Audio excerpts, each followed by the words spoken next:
It was a story buried inside the gas chambers and crematoria.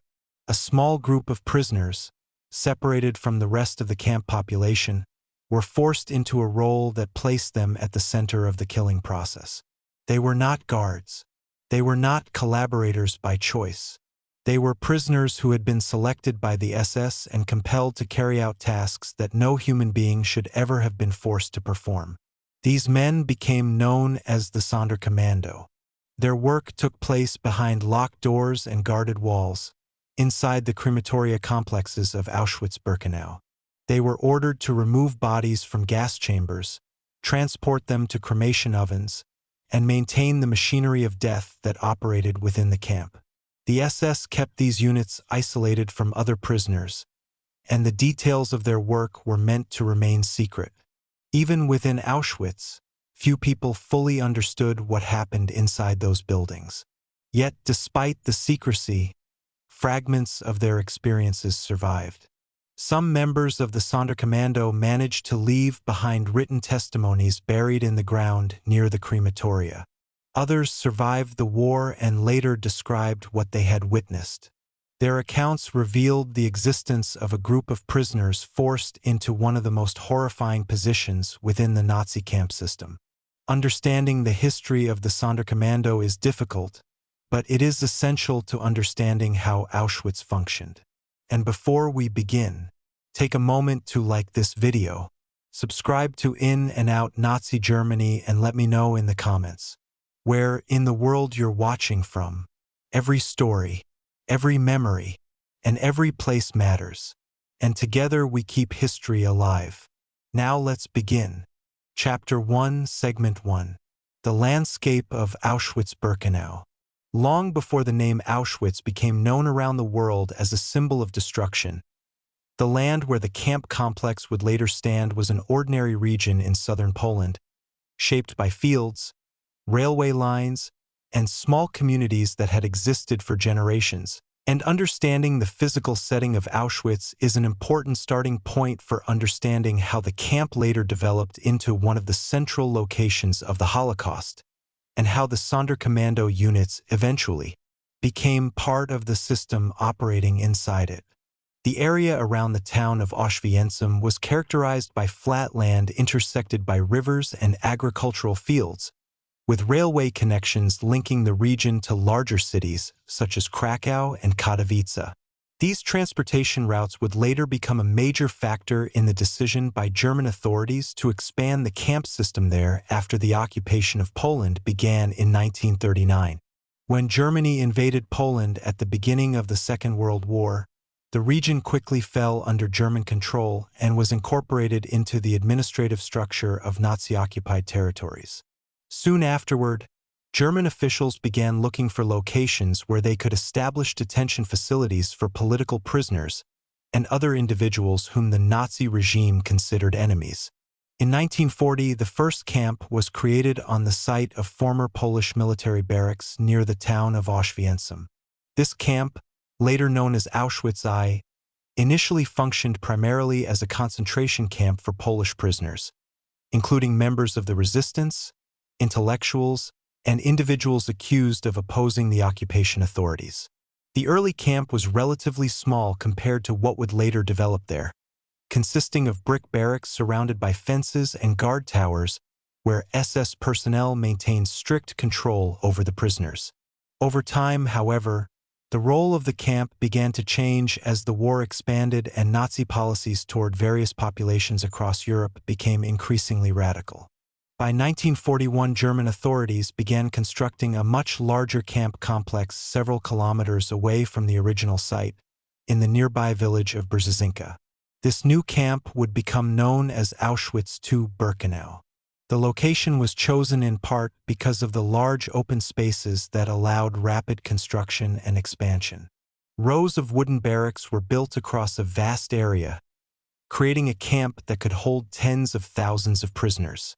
Railway lines were extended directly into the campgrounds, allowing trains transporting prisoners from across occupied Europe to arrive at the site. As the camp expanded, Its function evolved from a place of imprisonment and forced labor into a central location within the Nazi system of mass murder. Birkenau became the place where large numbers of deported Jews were sent after being removed from their homes in ghettos and communities across Europe. Upon arrival, prisoners were subjected to selection procedures conducted by SS officers who determined who would be forced into labor and who would be immediately killed. Those selected for labor were registered within the camp system and assigned to barracks where they faced harsh conditions, forced work, and constant supervision by guards. Others were sent directly toward the crematoria complexes located at the edges of the Birkenau campgrounds. These structures contained gas chambers and cremation ovens designed to kill large numbers of people and dispose of their bodies. The existence of these buildings made Birkenau one of the primary centers of the Nazi extermination program. Yet, even within this vast and tightly controlled camp environment, many aspects of the killing process were hidden from most prisoners. The crematoria complexes were located in sections of the camp, separated from the main prisoner barracks by fences and guarded zones. SS personnel restricted access to these areas and attempted to maintain secrecy around what occurred inside them. Most prisoners in the general camp population knew that people were being killed there, but the specific tasks involved in operating the crematoria remained largely concealed. It was within this hidden part of the camp that the Sonderkommando units were created. These units consisted of prisoners selected by the SS and forced to work inside the gas chambers and crematoria. Their tasks placed them closer than anyone else to the machinery of mass killing operating within Auschwitz-Birkenau. They were ordered to remove bodies from the gas chambers after killings had taken place, transport the remains to the cremation ovens, and maintain the facilities used for the disposal of the victims. Because of the nature of their work, the Sonderkommando units were kept separate from the rest of the camp population. The SS understood that the prisoners performing these tasks possessed direct knowledge of what was happening inside the crematoria, and this knowledge was considered dangerous if it were to spread beyond the camp. As a result, the Sonderkommando lived under strict isolation and constant surveillance. They were housed in barracks located near the crematoria buildings and were rarely allowed contact with other prisoners. Their existence reflected one of the most disturbing aspects of the Nazi camp system, the use of prisoners themselves as forced labor within the process of mass killing. To understand how these units came to exist requires first understanding the environment in which they operated. Auschwitz-Birkenau was not simply a camp, but a complex system of buildings, railways, fences, and guarded zones designed to carry out a particular function within the broader Nazi project of persecution and extermination. The geography of the camp shaped the experiences of everyone within it. The arrival ramps were train-stopped, the barracks where prisoners lived, the administrative offices where orders were issued, and the crematoria complexes where killings took place were all part of a structure built to maintain control and efficiency within the camp. Within this structure, the Sonderkommando occupied a position unlike any other group of prisoners. They were forced into a role that connected them directly to the final stage of the process unfolding inside Birkenau. Yet despite the isolation imposed upon them, fragments of their experiences would later become known through testimonies and documents they left behind. These accounts have allowed historians to reconstruct the history of the Sonderkommando and to understand how the camp functioned from the perspective of those who were compelled to work within its most hidden spaces. Before examining their experiences in detail, however, it is necessary to recognize the broader environment in which they were placed. The vast landscape of Auschwitz-Birkenau, with its rows of barracks, its railway lines stretching across occupied Europe, and its guarded crematoria complexes at the edges of the camp, formed the setting in which the Sonderkommando units lived and worked. It was within this environment that the story of these prisoners began to unfold, revealing how the Nazi system forced certain individuals into roles that exposed them to the most secret and disturbing aspects of the machinery of genocide operating inside Auschwitz. Chapter 1, Segment 2. The Arrival of Deportation Trains.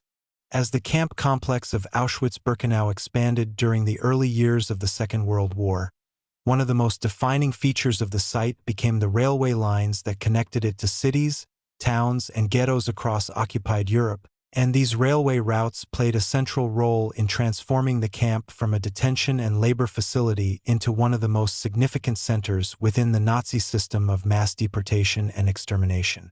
The arrival of trains carrying prisoners from distant regions became a regular and carefully organized process that shaped the daily rhythm of the camp. And for those who lived within Auschwitz-Birkenau, the sound of locomotives approaching the camp often signaled the beginning of a sequence of events that would unfold with disturbing precision. Deportation trains arrived from many different parts of Europe, carrying people who had been removed from their homes in places such as Poland, Hungary, France, the Netherlands, Greece, and other occupied territories. These journeys were often long and exhausting, with passengers crowded into freight cars that provided little space, limited ventilation, and almost no access to food or water. The people inside these cars rarely knew their final destination. Many had been told they were being relocated for labor or resettlement, and the uncertainty surrounding their journey created confusion and fear among the deportees. When the trains reached the Auschwitz complex, they followed railway tracks that eventually led into the Birkenau camp itself. Early in the operation of the camp, trains stopped at a ramp outside the main camp perimeter, where prisoners were forced to disembark and walk into the campgrounds. Later, a railway spur was constructed that extended directly into Birkenau through a large gate tower, allowing trains to travel deeper into the camp and unload their passengers at a central arrival platform. This location became known as the selection ramp, and it was here that the fate of many deportees was decided within minutes of their arrival. When the doors of the freight cars were opened, people stepped out into a heavily guarded environment filled with SS personnel, camp officials, and prisoner labor units assigned to assist with unloading the trains. The scene was often chaotic, with guards shouting orders as deportees attempted to gather their belongings and understand what was happening.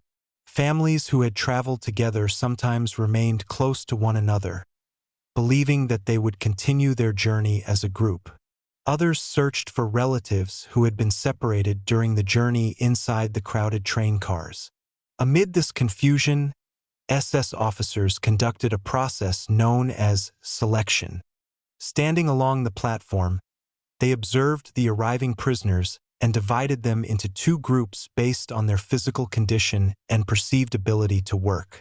Those considered capable of labor were directed toward one side of the platform, while others, often including the elderly, young children, and people who appeared weak or ill, were directed toward the opposite side. The decisions made during these brief moments had enormous consequences. Individuals selected for labor were sent into the camp system, where they were registered as prisoners and assigned to barracks and work details. Those placed in the other group were directed toward the crematoria complexes located on the outskirts of Birkenau. Although many deportees did not immediately understand where they were being taken, the process of selection was part of a carefully organized system designed to separate those whom the SS intended to exploit for labor from those they intended to kill. Within the camp environment, prisoner labor units were assigned to assist with various tasks connected to the arrival of trains. Some prisoners were responsible for collecting luggage left behind by the deportees on the platform, while others helped guide new arrivals toward the areas designated by the SS officers conducting the selection. These prisoner workers were themselves under strict supervision and had little ability to influence what was happening around them. Their role was limited to carrying out orders given by guards and camp officials. The presence of these prisoner labor units added another layer to the structure of the camp system, where individuals already imprisoned were forced to assist in maintaining the operation of the facility. As the number of deportation trains increased during certain periods of the war, particularly in 1944 when large numbers of Hungarian Jews were transported to Auschwitz, the arrival ramp became one of the busiest locations within the camp. Trains sometimes arrived one after another throughout the day and night, bringing thousands of people at a time. The process of unloading passengers, conducting selections, and directing groups toward different parts of the camp continued almost continuously during these periods. For prisoners living in barracks near the railway lines, the repeated arrival of trains served as a constant reminder of the vast scale of the deportation system operating across Europe. Yet, despite the visibility of these arrivals, the details of what happened to those who were directed toward the crematoria remained largely hidden from the general prisoner population. The crematoria complexes were located in areas of the camp separated by fences and guarded zones, and access to these buildings was restricted to specific SS personnel and the prisoner units forced to work inside them. Among these units were the Sonderkommando, prisoners selected by the SS to carry out tasks connected to the operation of the gas chambers and cremation facilities. Their work began after the selections on the arrival ramp had already taken place and groups of deportees had been directed toward the buildings located at the edges of the Birkenau camp. For the Sonderkommando, the arrival of each train marked the beginning of another cycle of labor imposed upon them by the SS authorities. Although most prisoners within the camp never witnessed the full process that unfolded beyond the selection ramp, the structure of the railway system, the repeated arrival of deportation trains, and the carefully organized procedures surrounding the platform revealed the scale and coordination of the operation taking place at Auschwitz-Birkenau. The trains connected distant communities across Europe to this single location, transforming the camp into a central hub within the broader machinery of the Holocaust. Understanding this system of arrivals is essential to understanding the environment in which the Sonderkommando existed. The men forced into these units were placed at the final stage of a process that began far away in cities, towns, and villages where people were first arrested or deported. By the time the trains reached the Birkenau ramp, the journey of the deportees had already passed through multiple stages of displacement and control. For the Sonderkommando, however, the work began only after the selections had been made and the groups directed away from the platform toward the buildings that stood at the edge of the camp. It was within these hidden spaces that their role within the system of Auschwitz-Birkenau would become tragically clear, connecting them directly to the most secret and disturbing operations carried out within the camp complex.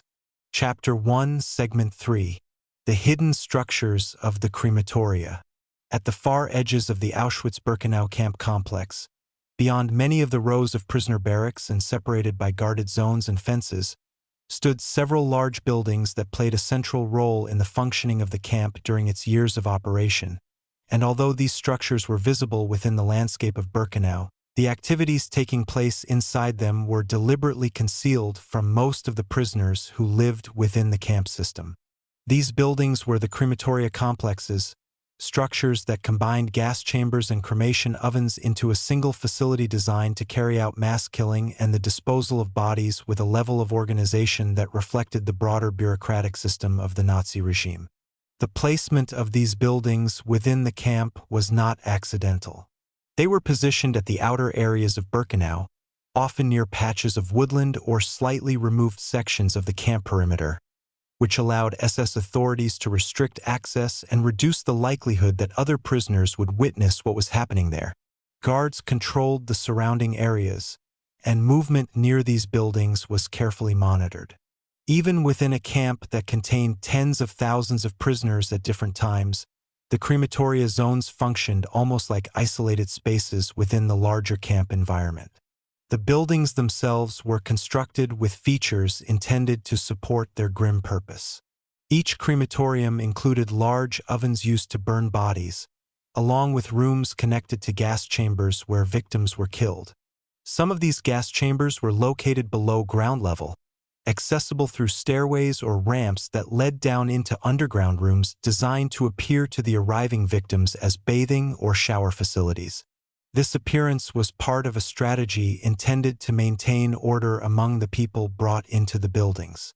Victims were often told they were entering a disinfection or shower area before being assigned to work in the camp, and this explanation was meant to reduce panic and resistance. Within the complex layout of these buildings were also workspaces, storage areas, and rooms where prisoner labor units were held while waiting for orders from SS personnel supervising the facilities. The cremation ovens were installed in large furnace halls connected to tall chimneys that released smoke into the air above the camp. These chimneys became one of the visible signs of what was occurring inside the buildings, although the full meaning of that smoke was not always immediately understood by those outside the restricted areas. The crematoria operated with an efficiency that reflected the administrative planning behind the construction of the camp complex.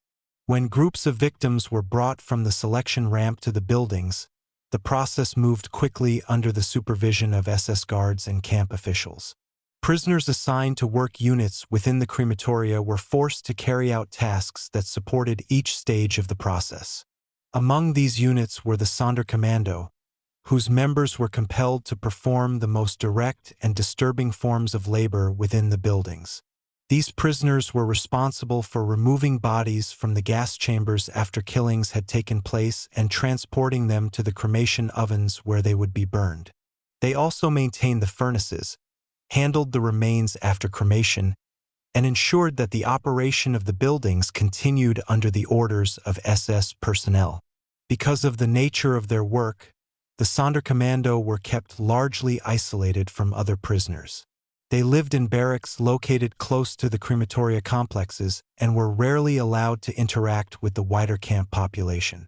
The SS authorities believed that the prisoners working in these units possessed knowledge that could reveal the details of the killing process if they were allowed contact with others. For this reason, the Sonderkommando were placed under strict supervision and guarded closely. Their movements were controlled, and they were expected to carry out their assigned tasks without communicating with prisoners outside their unit. The isolation of the crematoria complexes within the geography of Birkenau reinforced this separation. Most prisoners living in the main sections of the camp never entered the crematoria zones and could only speculate about what was occurring there. Yet the existence of these buildings formed an essential part of the overall structure of Auschwitz-Birkenau. The camp had been designed not only as a place of detention and forced labor, but also as a site where the Nazi regime implemented a system of mass extermination. The crematoria represented the final stage of that system within the camp itself. Understanding the physical layout of these structures helps explain the conditions in which the Sonderkommando were forced to live and work. The buildings were places of constant activity, with fires burning in the ovens and guards maintaining control over the prisoners assigned to labor inside them.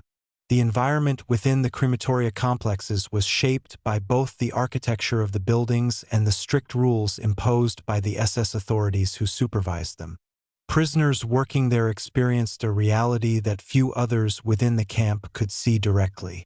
While the rest of the camp population struggled with forced labor, hunger, disease, and harsh living conditions in the barracks, the Sonderkommando faced the additional burden of working within the very spaces where the killings occurred.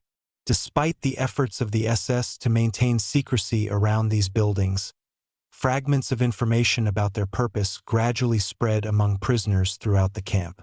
Smoke rising from the chimneys, unusual movements of guards near the restricted zones, and the absence of those who were directed away from the selection ramp all contributed to a growing awareness that the crematoria complexes were central to the functioning of Auschwitz-Birkenau as a site of mass death. Yet even as rumors and suspicions circulated, the precise details of what happened inside the buildings remained largely hidden until the end of the war and the later testimonies of survivors who had been forced to work there. The existence of these structures therefore represents one of the most important aspects of understanding Auschwitz. They were not merely industrial buildings within a prison camp, but carefully designed facilities that formed part of a system intended to destroy human life on a massive scale while concealing the process from the outside world. For the Sonderkommando, these buildings became the setting of their daily existence, a place where they were compelled to carry out tasks under constant surveillance, while knowing that their role connected them directly to the darkest function of the camp itself. Chapter 2, Segment 1.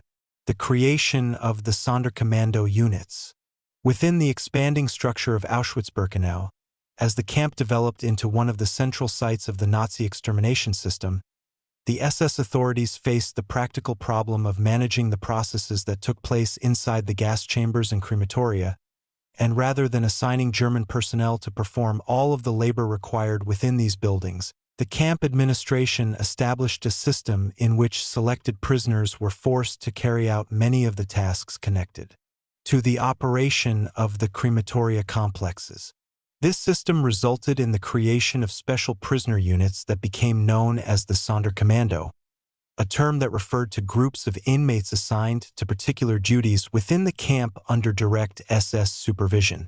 The establishment of these units reflected the broader structure of labor organization within the concentration camp system, where prisoners were frequently assigned to work details responsible for maintaining various aspects of camp operations, including construction, transportation, kitchen duties, and other forms of forced labor.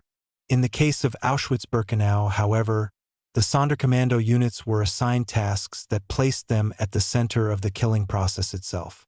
The prisoners selected for these units were often chosen from newly arrived transport groups or from among prisoners already held within the camp. SS officers made these selections based on physical strength and the perceived ability to perform demanding manual labor. Many of the men chosen were relatively young and healthy, as the work required carrying heavy loads, operating equipment, and maintaining the cremation ovens for extended periods of time. Once selected, these prisoners were separated from the general camp population and assigned to barracks located near the crematoria buildings. Their isolation was intentional. The SS authorities understood that the prisoners working within the gas chambers and cremation facilities would witness the most secret operations taking place inside the camp. In order to prevent this knowledge from spreading, the Sonderkommando units were kept under strict control and largely cut off from contact with other inmates. Guards supervised their movements, and their work schedules were organized around the activities taking place within the crematoria complexes. The creation of these units also served another purpose within the camp system. By forcing prisoners themselves to perform the labor associated with the gas chambers and cremation ovens, the SS reduced the number of German personnel directly involved in the physical handling of bodies and other tasks connected to the process. This arrangement reflected a pattern that existed in many parts of the concentration camp system, where prisoners were compelled to carry out duties that maintained the operation of the camps while SS personnel remained in positions of supervision and control. For the men forced into the Sonderkommando units, however, the nature of their assigned labor was unlike any other work detail within Auschwitz. Their responsibilities included removing bodies from gas chambers after killings had taken place, transporting the remains to the cremation ovens, and ensuring that the cremation process continued under the direction of SS guards and technical staff responsible for maintaining the furnaces. They were also required to clean the chambers, prepare the rooms for the arrival of the next group of victims, and manage the remains after cremation, including the handling of ashes and fragments of bone. The work was physically demanding and carried out under conditions that were tightly controlled by SS authorities. Because the Sonderkommando units possessed direct knowledge of what was occurring inside the crematoria, the SS viewed them as temporary labor forces rather than permanent prisoner groups. Members of these units were often replaced after certain periods of time, and historical evidence indicates that many were killed by the SS in order to eliminate witnesses who had observed the operation of the gas chambers and cremation ovens. As a result, the composition of the Sonderkommando changed repeatedly throughout the years that the crematoria operated within Birkenau. New prisoners were selected and assigned to the units while earlier members disappeared from the camp population. This pattern created a constant sense of uncertainty among the prisoners forced to serve in these roles, as they were aware that their position within the system offered no long-term security. The existence of the Sonderkommando units illustrates the extreme structure of control imposed within the camp environment. Prisoners who had themselves been deported and imprisoned were forced to participate in the functioning of a system designed to destroy other victims. This situation placed them in a position that later historians and survivors have described as one of the most tragic aspects of the Holocaust. The men assigned to these units did not choose their roles. They were selected under coercion and faced immediate punishment or death if they refused to carry out the tasks ordered by SS guards. Their experience demonstrates how the camp system compelled individuals to operate within conditions where normal moral choices were severely restricted by the threat of violence and the constant presence of armed authority. The formation of the Sonderkommando units therefore marked the beginning of a new stage in the history of Auschwitz-Birkenau. As the number of deportations increased and the crematoria operated with greater frequency, the role of these prisoner labor groups became an integral part of the camp's internal structure. They worked in an environment that was physically separated from much of the camp yet connected directly to the processes that defined Auschwitz as a site of mass extermination. Understanding how these units were created helps explain the circumstances that led certain prisoners to become witnesses to the most hidden operations of the camp. Their experiences would later provide crucial testimony about the functioning of the gas chambers and crematoria, revealing details that the SS had attempted to keep secret during the years of the camp's operation. The creation of the Sonderkommando therefore stands as an important element in understanding how Auschwitz functioned as a system. It shows how the Nazi administration organized the labor within the camp in a way that forced prisoners themselves to maintain parts of the machinery of destruction, while at the same time attempting to conceal the reality of those operations from the outside world. Chapter 2, Segment 2. Selection into the Sonderkommando. The process by which prisoners became members of the Sonderkommando units inside Auschwitz-Birkenau was neither voluntary nor transparent, and for most of the men who found themselves assigned to these groups, the moment of selection arrived suddenly, often during the chaotic arrival procedures that followed deportation trains reaching the camp. Newly arrived prisoners stepped down from freight cars into an environment filled with shouting guards, barking orders, and the confusion of thousands of people attempting to understand where they had been brought. SS officers stood along the selection ramp directing individuals toward different groups, deciding within seconds whether someone would be sent to forced labor inside the camp or toward the crematoria complexes located at the edges of Birkenau. During these selections, the SS also identified certain prisoners who appeared physically strong enough to perform heavy labor. Some of these men were temporarily separated from other arrivals and placed under guard before being directed toward work assignments inside the camp. In many cases, they did not initially know the nature of the labor they had been chosen to perform.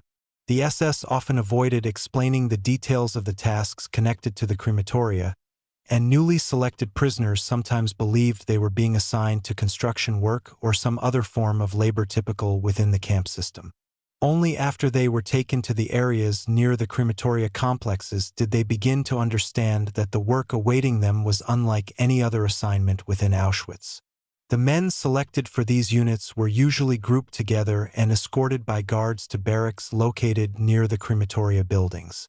These barracks were separated from the main sections of the camp and placed within restricted zones where other prisoners rarely entered. The isolation of these quarters served a clear purpose. SS authorities wanted to prevent information about the operations inside the gas chambers and cremation facilities from spreading through the camp population.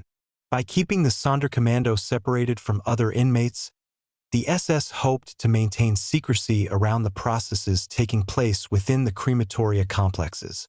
Once the selected prisoners arrived in these barracks, they were informed of the work they would be required to perform. For many, this moment marked the beginning of a profound realization about the role they had been forced into. The tasks assigned to the Sonderkommando involved direct participation in the functioning of the crematoria. They would be required to remove bodies from the gas chambers after killings had taken place, transport the remains to the cremation ovens, and maintain the facilities where bodies were burned. They were also responsible for cleaning the gas chambers and preparing them for the next group of victims who would be brought into the buildings. These responsibilities placed them in close proximity to the central operations of the extermination process inside Auschwitz-Birkenau. The selection process did not always occur only among newly arrived deportees. At times, the SS also chose prisoners from within the camp population who were already assigned to other labor details. These individuals might be transferred suddenly from their previous work assignments and ordered to join the Sonderkommando units without explanation. Once transferred, they became subject to the same isolation and strict supervision as the others already working in the crematoria zones.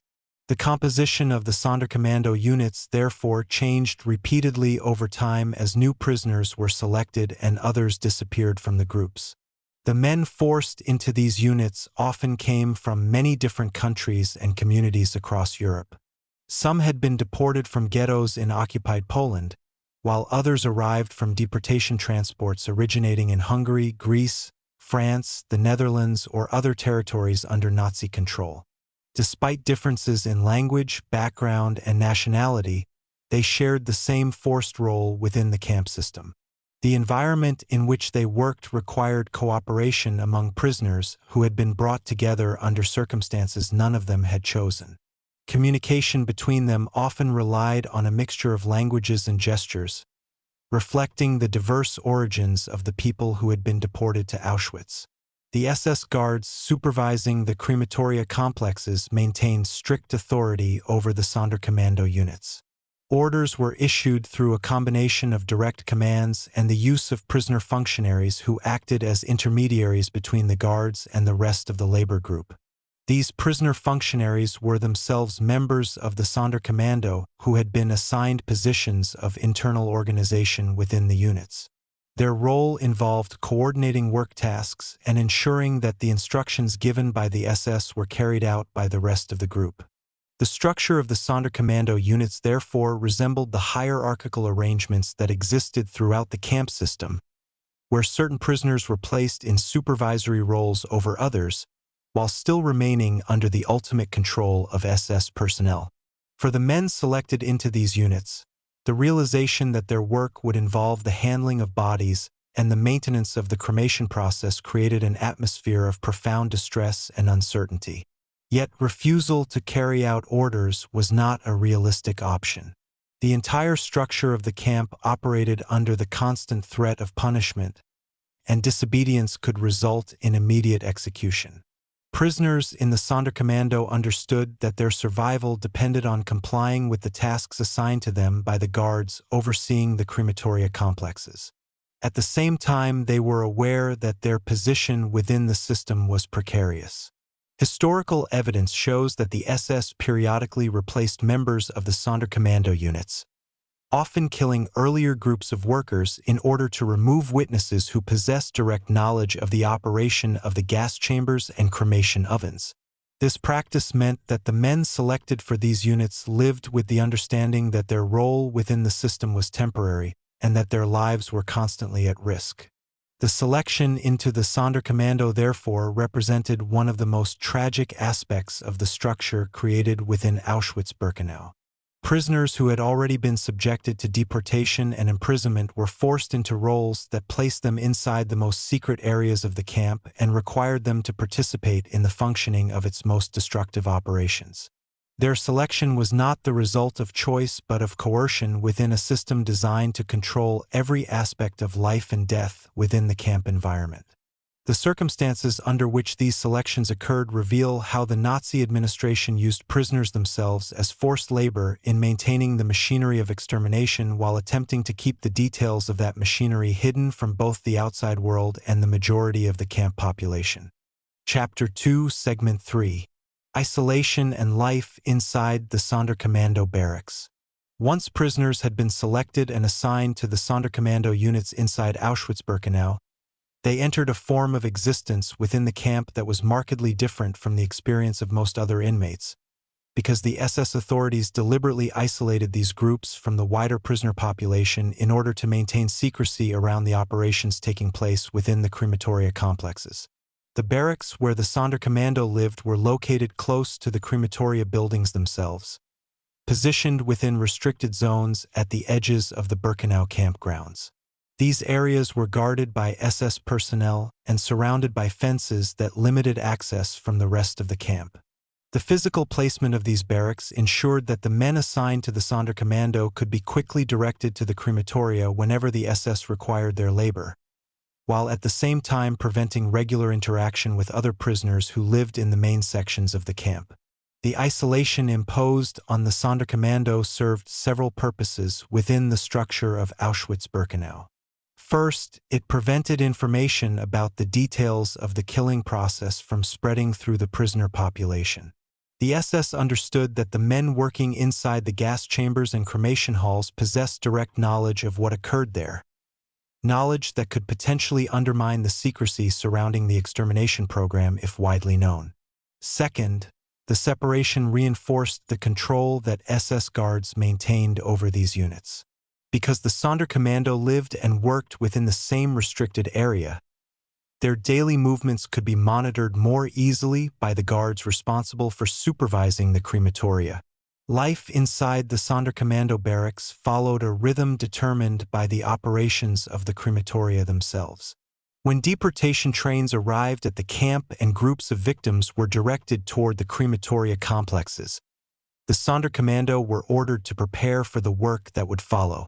At other times, when no transports were arriving, the prisoners performed maintenance tasks around the crematoria buildings or remained inside their barracks under guard. Despite the harsh conditions of the camp environment, the barracks used by the Sonderkommando sometimes differed slightly from those used by other prisoners in Birkenau. Because the SS wanted the labor units assigned to the crematoria to remain physically capable of performing heavy work, the men in these units occasionally received somewhat better rations of food and clothing than many other prisoners. This difference did not mean that their lives were easy or secure. The isolation of the Sonderkommando and the knowledge of the work they were forced to perform created a psychological burden that few other prisoners experienced in the same way. Many members of these units understood that their role within the camp was temporary and that the SS might eventually eliminate them to prevent witnesses from surviving. Historical evidence suggests that the SS periodically replaced entire groups of Sonderkommando workers, killing earlier members and selecting new prisoners to take their place. This practice created an atmosphere of constant uncertainty within the barracks. The men living there were aware that their continued existence depended on the decisions of the guards and officers who controlled the crematoria operations. Within this environment, the prisoners developed their own forms of cooperation and organization. The work inside the crematoria required coordination among the members of the Sonderkommando units. Some prisoners were responsible for removing bodies from the gas chambers, while others transported them to the cremation ovens or operated the furnaces themselves. Still others handled the remains after cremation, ensuring that ashes and bone fragments were processed according to the instructions given by SS personnel. The tasks were physically demanding and required prisoners to rely on one another to complete the work under the supervision of guards, who expected the operation to proceed quickly and efficiently. Communication among the members of the Sonderkommando was shaped by the diverse backgrounds of the prisoners assigned to these units. Many came from different regions of Europe and spoke different languages, reflecting the wide range of communities targeted by Nazi deportation policies. Despite these differences, the shared circumstances of their forced labor created a sense of collective experience among the men living in the barracks near the crematoria. Over time, they developed ways of communicating and supporting one another within the limited space allowed by the camp authorities. The isolation of the Sonderkommando also meant that they had little opportunity to interact with the wider prisoner population. Contacts with other inmates were rare and usually occurred only when certain prisoner labor units approached the crematoria zones for specific tasks under SS supervision. Even in these cases, guards often restricted communication between the groups. As a result, much of what occurred inside the crematoria remained hidden from the rest of the camp. For many prisoners living in the barracks elsewhere in Birkenau, the Sonderkommando were mysterious figures whose work was only partially understood. Rumors circulated throughout the camp about what happened inside the crematoria buildings, but the strict separation imposed by the SS prevented most inmates from gaining direct knowledge of those operations. The daily life of the Sonderkommando therefore unfolded in a space that was physically and socially distinct from much of the camp environment. Their barracks stood close to the crematoria complexes where they were forced to work, and their routines were shaped entirely by the demands of the cremation process and the orders issued by SS guards. Within this confined world, the prisoners lived under constant surveillance while carrying out tasks that connected them directly to the most secret activities taking place in Auschwitz-Birkenau. Despite the isolation imposed upon them, however, some members of the Sonderkommando found ways to preserve fragments of their experiences. A few managed to record written accounts of what they witnessed, hiding these documents in the ground near the crematoria in the hope that someone might one day discover them. Others survived the war and later described the conditions of life within the Sonderkommando barracks and the work they were forced to perform. Through these testimonies, historians have been able to reconstruct aspects of daily existence for the men assigned to these units, revealing how they lived within a restricted environment that combined forced labor, constant supervision, and the knowledge that their role placed them at the center of the hidden operations of Auschwitz-Birkenau. Chapter 3, Segment 1. The beginning of a work cycle inside the crematoria. For the prisoners assigned to the Sonderkommando units at Auschwitz-Birkenau, the beginning of each work cycle was closely tied to the arrival of deportation transports and the sequence of events that unfolded after selections were carried out on the railway ramp. And although the men living in the Sonderkommando barracks were already aware of the grim pattern that followed these arrivals, the start of each new transport still marked the moment when they would again be ordered to perform the labor forced upon them inside the crematoria complexes. When trains carrying deportees entered the Birkenau campgrounds and stopped at the selection ramp, the process that followed was organized with a methodical precision that reflected the administrative structure of the camp system. SS officers directed the newly arrived prisoners into groups based on their perceived ability to work, and those who were not selected for labor were guided away from the ramp toward the crematoria buildings located on the outskirts of the camp. While these movements were taking place, the Sonderkommando units inside the restricted crematoria zones were often already preparing for the work that would soon begin.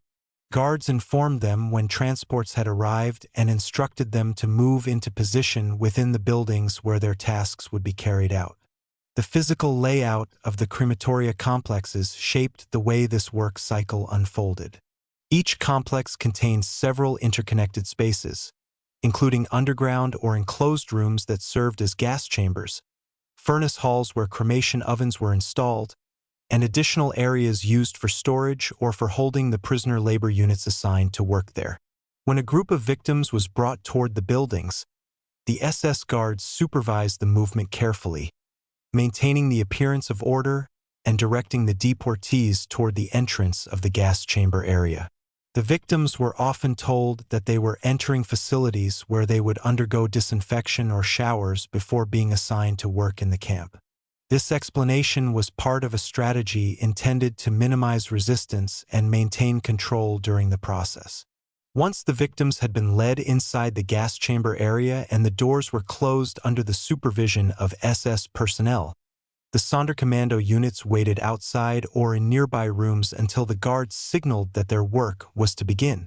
The prisoners assigned to these units understood the routine that followed, even though each cycle carried its own emotional and physical weight.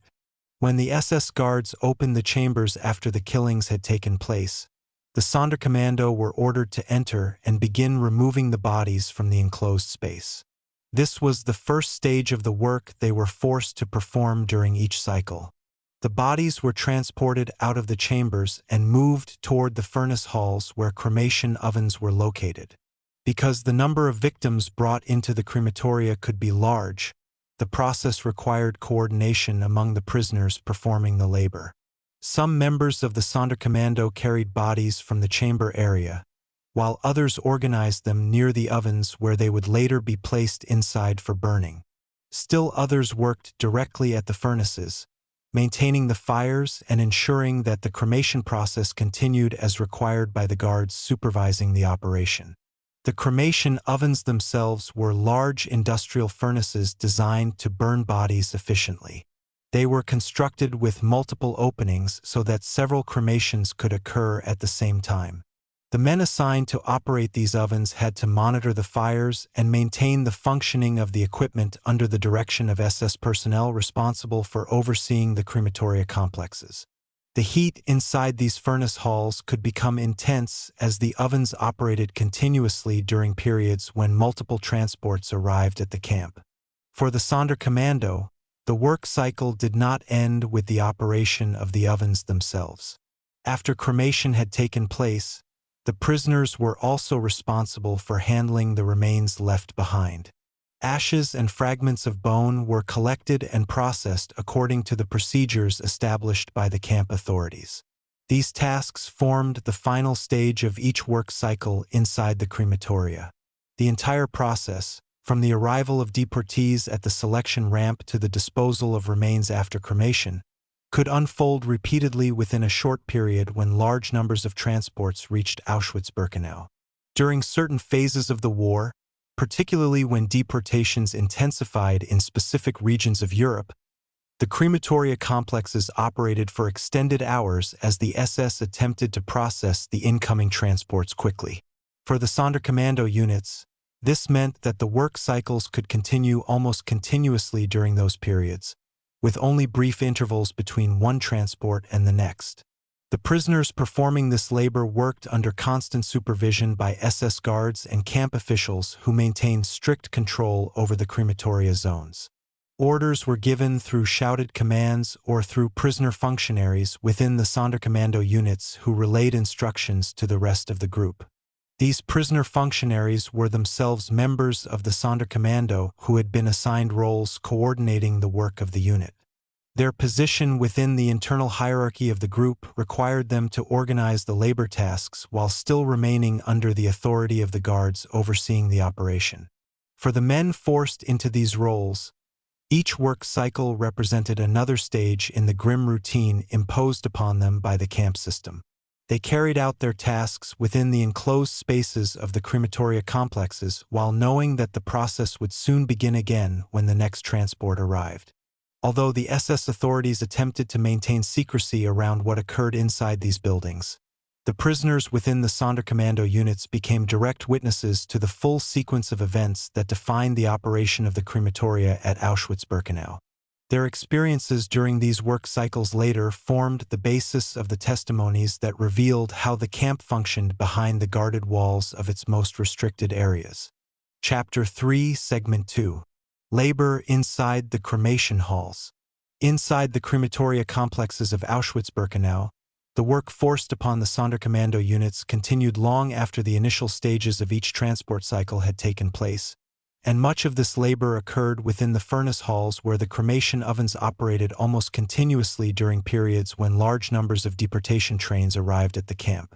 These halls were large interior rooms constructed to house the rows of industrial ovens that formed the central mechanism for the disposal of bodies. The architecture of the buildings reflected the practical considerations of maintaining this process. Tall chimneys rose above the roof of each crematorium, carrying smoke away from the furnaces below, while large iron doors opened into the ovens where bodies were placed during the cremation procedure. For the men of the Sonderkommando assigned to work inside these halls, the environment was defined by constant heat, the mechanical rhythm of the furnaces, and the strict supervision of SS personnel who controlled every aspect of the operation. The tasks performed inside the furnace halls required coordination among the prisoners forced to carry out the work. After bodies had been removed from the chamber areas by members of the Sonderkommando assigned to that task, they were transported toward the cremation ovens located in the furnace room. There the bodies were arranged and placed into the openings of the furnaces according to the instructions given by the guards overseeing the operation.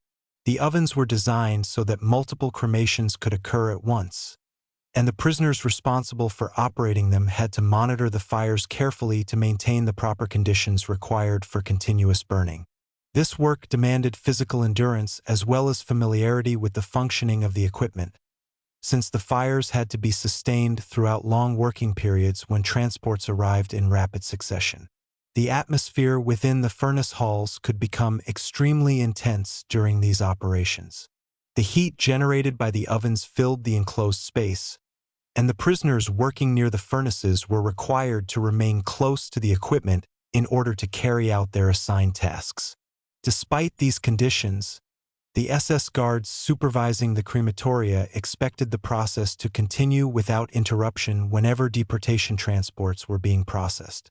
Orders were delivered through shouted commands, and prisoner functionaries within the Sonderkommando relayed instructions to other members of the unit. These prisoner functionaries were themselves part of the labor group but had been assigned roles organizing the work of the unit under SS supervision. Their responsibility was to ensure that the tasks assigned by the guards were carried out in an orderly and efficient manner. While some members of the Sonderkommando worked directly at the ovens, others were responsible for transporting bodies into the furnace hall from the adjoining rooms of the crematoria complex. This division of labor allowed the work cycle to proceed continuously, with different groups performing separate tasks that together maintain the functioning of the cremation process.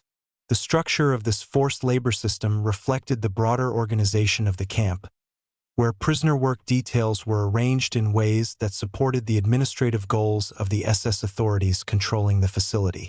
The men working inside the furnace halls were also responsible for managing the remains that remained after cremation. When the ovens had completed their operation, ashes and bone fragments were removed and processed according to the procedures established by the camp administration. These tasks formed the final stage of each cremation cycle and required the prisoners to handle the remnants of what had once been human bodies. Afterward, the ashes were collected and disposed of in locations designated by SS personnel. Throughout these activities, the Sonderkommando remained under constant supervision. SS guards and technical staff responsible for maintaining the crematoria buildings monitored the work closely, ensuring that the labor units followed orders and that the equipment continued operating as required. The presence of guards inside the crematoria zones reinforced the atmosphere of control that defined every part of life within Auschwitz-Birkenau. The prisoners assigned to the Sonderkommando had little opportunity to refuse or alter the tasks imposed upon them, since any form of resistance could lead to immediate punishment or execution. The furnace halls therefore became spaces where forced labor, strict authority, and mechanical repetition combined to shape the daily routine of the Sonderkommando units. During periods when deportations increased dramatically, such as the months in 1944 when large numbers of Hungarian Jews were transported to Auschwitz, the work inside the crematoria intensified. Transports arrived frequently, and the cremation ovens operated for extended hours as the SS attempted to process the incoming victims as quickly as possible. For the Sonderkommando units, this meant longer working periods and an even more relentless cycle of labor inside the furnace halls. The men assigned to these units continued carrying out their tasks under conditions where physical exhaustion and psychological strain were constant companions. Despite the secrecy surrounding the crematoria complexes, the smoke rising from the chimneys and the visible activity near the buildings sometimes drew the attention of prisoners living in other parts of the camp.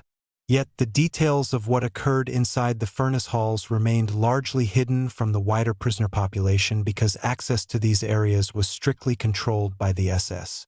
Only those assigned to the Sonderkommando units entered these spaces on a regular basis. This isolation contributed to the sense that the crematoria complexes existed as separate zones within the camp, places where the most secret aspects of Auschwitz-Birkenau's operation were carried out beyond the view of most inmates. The experiences of the Sonderkommando inside the furnace halls later became known through the testimonies of survivors and through documents left behind by prisoners who attempted to record what they had witnessed. These accounts revealed how the labor performed inside these buildings formed a crucial part of the system operating within Auschwitz. The cremation halls were not simply mechanical facilities but spaces where the forced labor of prisoners intersected with the administrative structures of the camp and the policies that shaped its function within the broader system of Nazi persecution and extermination. Through these testimonies, historians have been able to reconstruct the environment of the furnace halls and understand the role played by the Sonderkommando units within them. The work carried out there was imposed through coercion and constant supervision, and it formed one of the most concealed yet essential components of the machinery operating inside Auschwitz-Birkenau.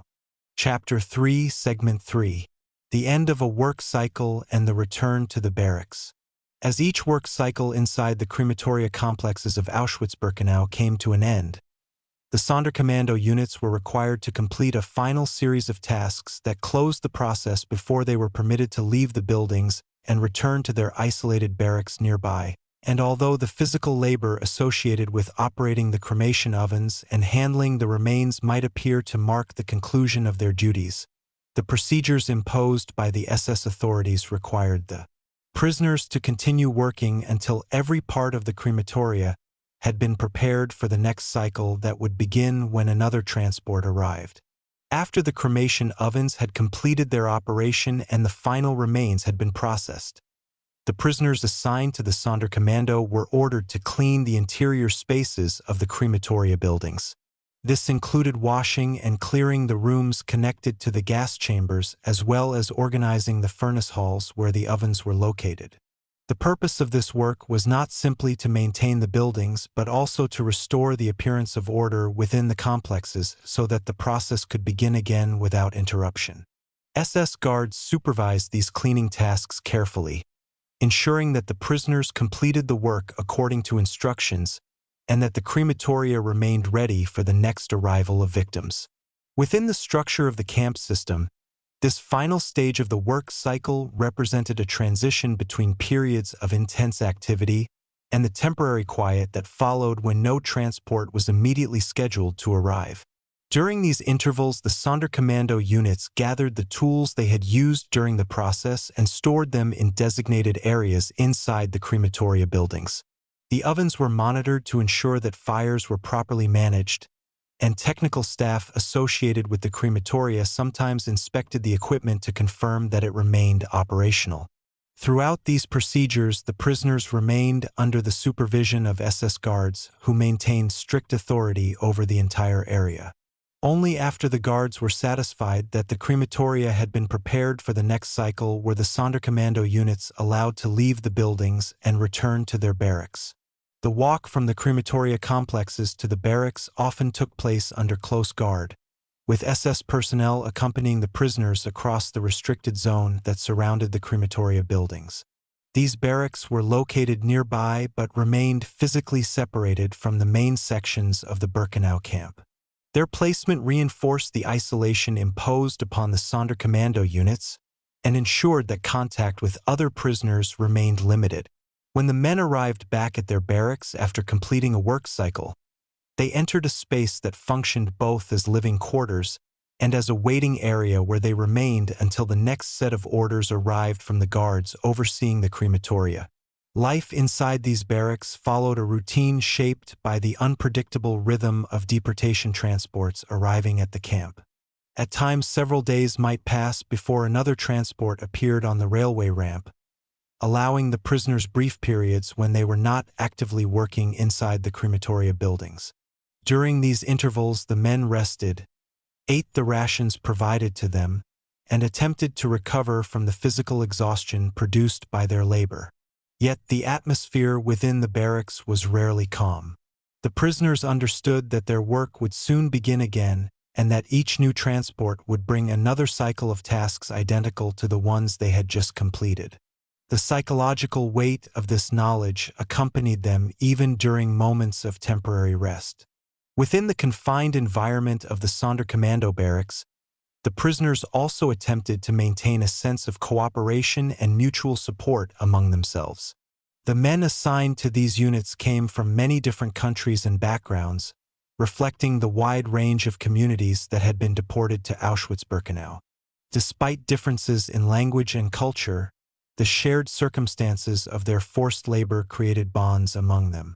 They spoke quietly with one another about their experiences, shared fragments of news they had heard about events beyond the camp, and sometimes tried to preserve memories of their families and communities that had been left behind.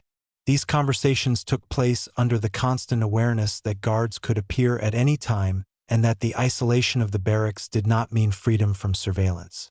The SS maintained authority over the Sonderkommando units even during the hours when the prisoners were not actively working. Guards patrolled the area surrounding the barracks, and the movement of the prisoners was strictly limited. The men were not permitted to travel freely through the camp, and contact with other inmates remained rare. This separation served the same purpose it had during the work cycles themselves: to prevent the spread of knowledge about the operations inside the crematoria complexes. For the majority of prisoners held in other sections of Auschwitz-Birkenau, the details of what occurred within those buildings remained uncertain or hidden behind rumors and speculation. Only the members of the Sonderkommando units witnessed the full sequence of events that took place there. As the hours passed inside the barracks, the men waited for the moment when the guards would arrive with new instructions. Sometimes the signal that another work cycle was about to begin came during the night, when transports arrived unexpectedly and the prisoners were awakened and ordered to prepare for work. At other times, the guards informed them during the day that trains had reached the camp and that they would soon be returning to the crematoria buildings. In either case, the pattern remained the same. The prisoners gathered their strength, assembled under the supervision of SS personnel, and walked once again toward the crematoria complexes where the next cycle of forced labor awaited them. Over time, this repeated sequence, arrival of transports, work inside the crematoria, cleaning of the buildings, and return to the barracks, became the defining rhythm of life for the Sonderkommando units. The men moved through these stages again and again as long as they remained assigned to the crematoria zones. Yet even as they followed this routine, many of them understood that their own future within the camp was uncertain. Historical evidence shows that the SS sometimes eliminated entire groups of Sonderkommando prisoners and replaced them with new selections from incoming transports, a practice intended to remove witnesses who had observed the operations of the gas chambers and cremation ovens. This awareness shaped the atmosphere within the barracks as the prisoners waited between work cycles. Each man knew that his survival depended on circumstances largely beyond his control. Despite these conditions, the Sonderkommando units continued to perform the tasks forced upon them, moving through the repeated cycles of labor that defined their existence inside the crematoria complexes of Auschwitz-Birkenau. Their experiences during these cycles later became essential to understanding how the camp functioned, because the men who survived the war carried with them memories of the processes that had taken place within the guarded spaces of the crematoria buildings, revealing details that the SS had attempted to keep hidden during the years of the camp's operation. Chapter 4, Segment 1. The administrative structure behind the crematoria. Behind the physical spaces of the crematoria complexes in Auschwitz-Birkenau existed a carefully organized administrative structure that directed how these facilities operated and how the Sonderkommando units were controlled, and understanding the structure reveals how the system functioned not simply through the presence of guards and buildings, but through a layered hierarchy of authority that extended from individual SS officers inside the camp to the broader leadership of the Nazi concentration camp system. Auschwitz itself had been established under the command of the SS as part of a network of camps administered through a centralized bureaucratic system that regulated nearly every aspect of camp life, including prisoner labor, camp construction, and internal discipline. Within this structure, Birkenau developed into the section of the complex where large-scale deportations and extermination operations took place, and the crematoria complexes located there became central components of that system. The officers responsible for managing Auschwitz-Birkenau oversaw the functioning of these facilities while reporting to higher authorities within the SS hierarchy that governed concentration camps across Nazi-controlled Europe. At the camp level, authority rested with the commandant and the staff assigned to various departments responsible for administration, security, and labor organization. These departments coordinated the movement of prisoners, the operation of forced labor units, and the internal functioning of the camp environment. The Sonderkommando units, although composed entirely of prisoners, existed within this administrative framework as a labor group assigned to a specific and highly controlled task. Their work was directed by SS personnel responsible for overseeing the crematoria complexes and the surrounding restricted zones where these buildings stood. These officers and guards maintained authority over the prisoner workers assigned to the crematoria and ensured that the procedures carried out inside the buildings followed the instructions issued by the camp administration. Within the crematoria complexes themselves, the SS staff responsible for operations included guards who supervised the movement of prisoners and technical personnel associated with maintaining the equipment used inside the buildings. The cremation ovens required maintenance and oversight to ensure that they functioned properly during periods of continuous operation, and individuals trained in operating or supervising such equipment were sometimes assigned to monitor the mechanical aspects of the crematoria. However, the physical labor required to move bodies, operate the ovens, and maintain the buildings was performed almost entirely by the Sonderkommando prisoners who had been forced into these roles. This arrangement reflected a broader pattern within the concentration camp system in which prisoners were compelled to perform labor that supported the infrastructure and daily functioning of the camps themselves, while SS personnel maintained supervisory authority. The administrative organization of the crematoria also involved the coordination of transportation and prisoner movement within the camp. When deportation trains arrived at Auschwitz-Birkenau, SS officers conducted selections on the railway ramp, determining which individuals would be sent into the camp as labor prisoners and which would be directed toward the crematoria complexes. These decisions were made rapidly and formed part of the administrative procedure governing the arrival of transports. Once the selections had been completed, guards escorted groups of victims toward the crematoria areas, where the next stage of the process unfolded under the control of the SS personnel assigned to those facilities. At the same time, the Sonderkommando units working within the crematoria zones were notified that a new transport had arrived and that preparations for the next work cycle needed to begin. This communication between the selection ramp and the crematoria complexes formed an essential link in the operational structure of the camp. Orders issued by SS officers were relayed through guards and sometimes through prisoner functionaries within the Sonderkommando units themselves, ensuring that the labor group assigned to the crematoria was ready to perform its tasks as soon as the victims were brought into the buildings. The presence of prisoner functionaries inside the Sonderkommando reflected another element of the camp's administrative hierarchy. In many areas of the concentration camp system, certain prisoners were placed in supervisory roles within labor units. These individuals were responsible for organizing work details and relaying instructions from SS personnel to other prisoners. Within the Sonderkommando units, prisoner functionaries performed similar roles by coordinating the tasks required during each work cycle. They directed other members of the unit in carrying out specific duties such as transporting bodies, managing the cremation ovens, and maintaining the interior spaces of the crematoria buildings. Although these functionaries held positions of responsibility within the labor group, they remained prisoners themselves and were subject to the authority of the SS guards overseeing the entire operation. The administrative system that governed the crematoria also included efforts to maintain secrecy around their operation.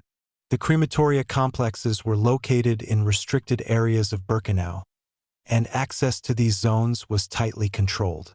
Guards ensured that prisoners not assigned to the Sonderkommando were kept away from the buildings, and the movement of individuals within the crematoria area was monitored carefully.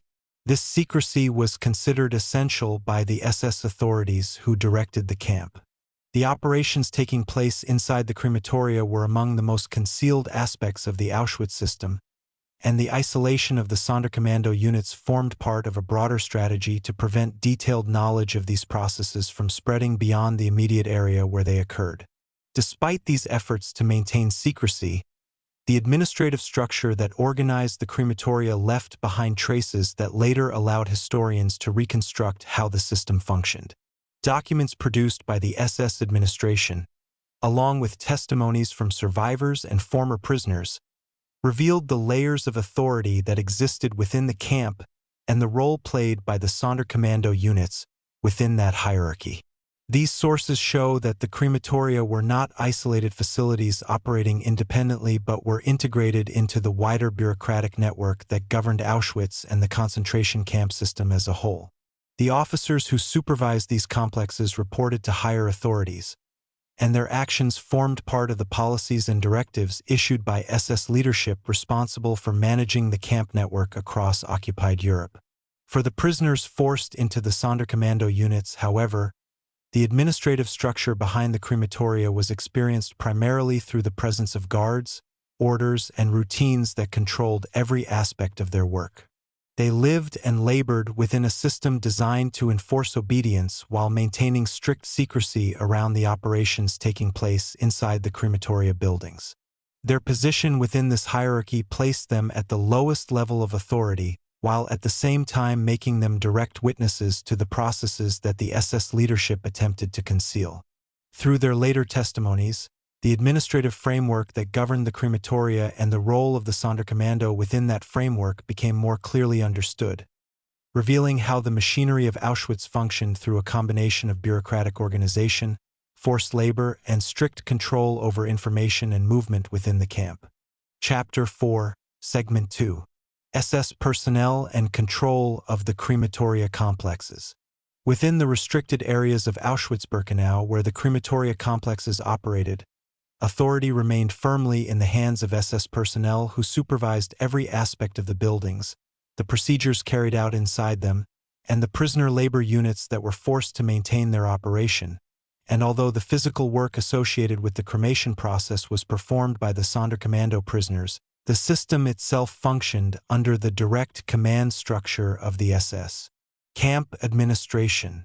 These officers and guards formed part of the broader organization that governed Auschwitz as a whole, a structure that combined administrative management with strict enforcement of discipline and security across the entire camp complex. The crematoria zones were considered highly restricted areas within Birkenau, and the SS authorities responsible for these spaces maintained constant oversight to ensure that the activities taking place there followed the procedures established by the camp leadership. Guards were stationed at the entrances to the crematoria complexes and along the perimeter of the surrounding zones, controlling movement in and out of the area and preventing unauthorized access by other prisoners. This control was not only a matter of maintaining order but also part of a deliberate strategy to preserve secrecy around the operations occurring inside the crematoria buildings. Because the Sonderkommando prisoners witnessed the processes carried out within these complexes, the SS ensured that their contact with the wider prisoner population remained extremely limited. The presence of guards and patrols reinforced this isolation, creating a controlled environment where information about the activities inside the crematoria could be tightly contained. The SS personnel assigned to supervise the crematoria complexes were responsible for issuing orders to the Sonderkommando units and coordinating the sequence of events that unfolded when deportation transports arrived at Auschwitz-Birkenau. When a train reached the railway ramp and selections were conducted by SS officers, communication was sent to the guards overseeing the crematoria area to prepare for the next stage of the process. At that point, the Sonderkommando units were ordered to assemble and move into position within the crematoria buildings, ready to carry out the tasks that would follow once the victims were brought into the gas chamber areas. The SS guards overseeing the buildings monitored these preparations carefully, ensuring that the prisoner labor units were organized and that the cremation equipment remained ready for operation. During the work cycles that followed each transport, the SS guards remained present inside or around the crematoria buildings, supervising the activities of the Sonderkommando and maintaining strict discipline within the labor group. Orders were delivered directly to prisoner functionaries within the Sonderkommando units who relayed instructions to other prisoners performing the work.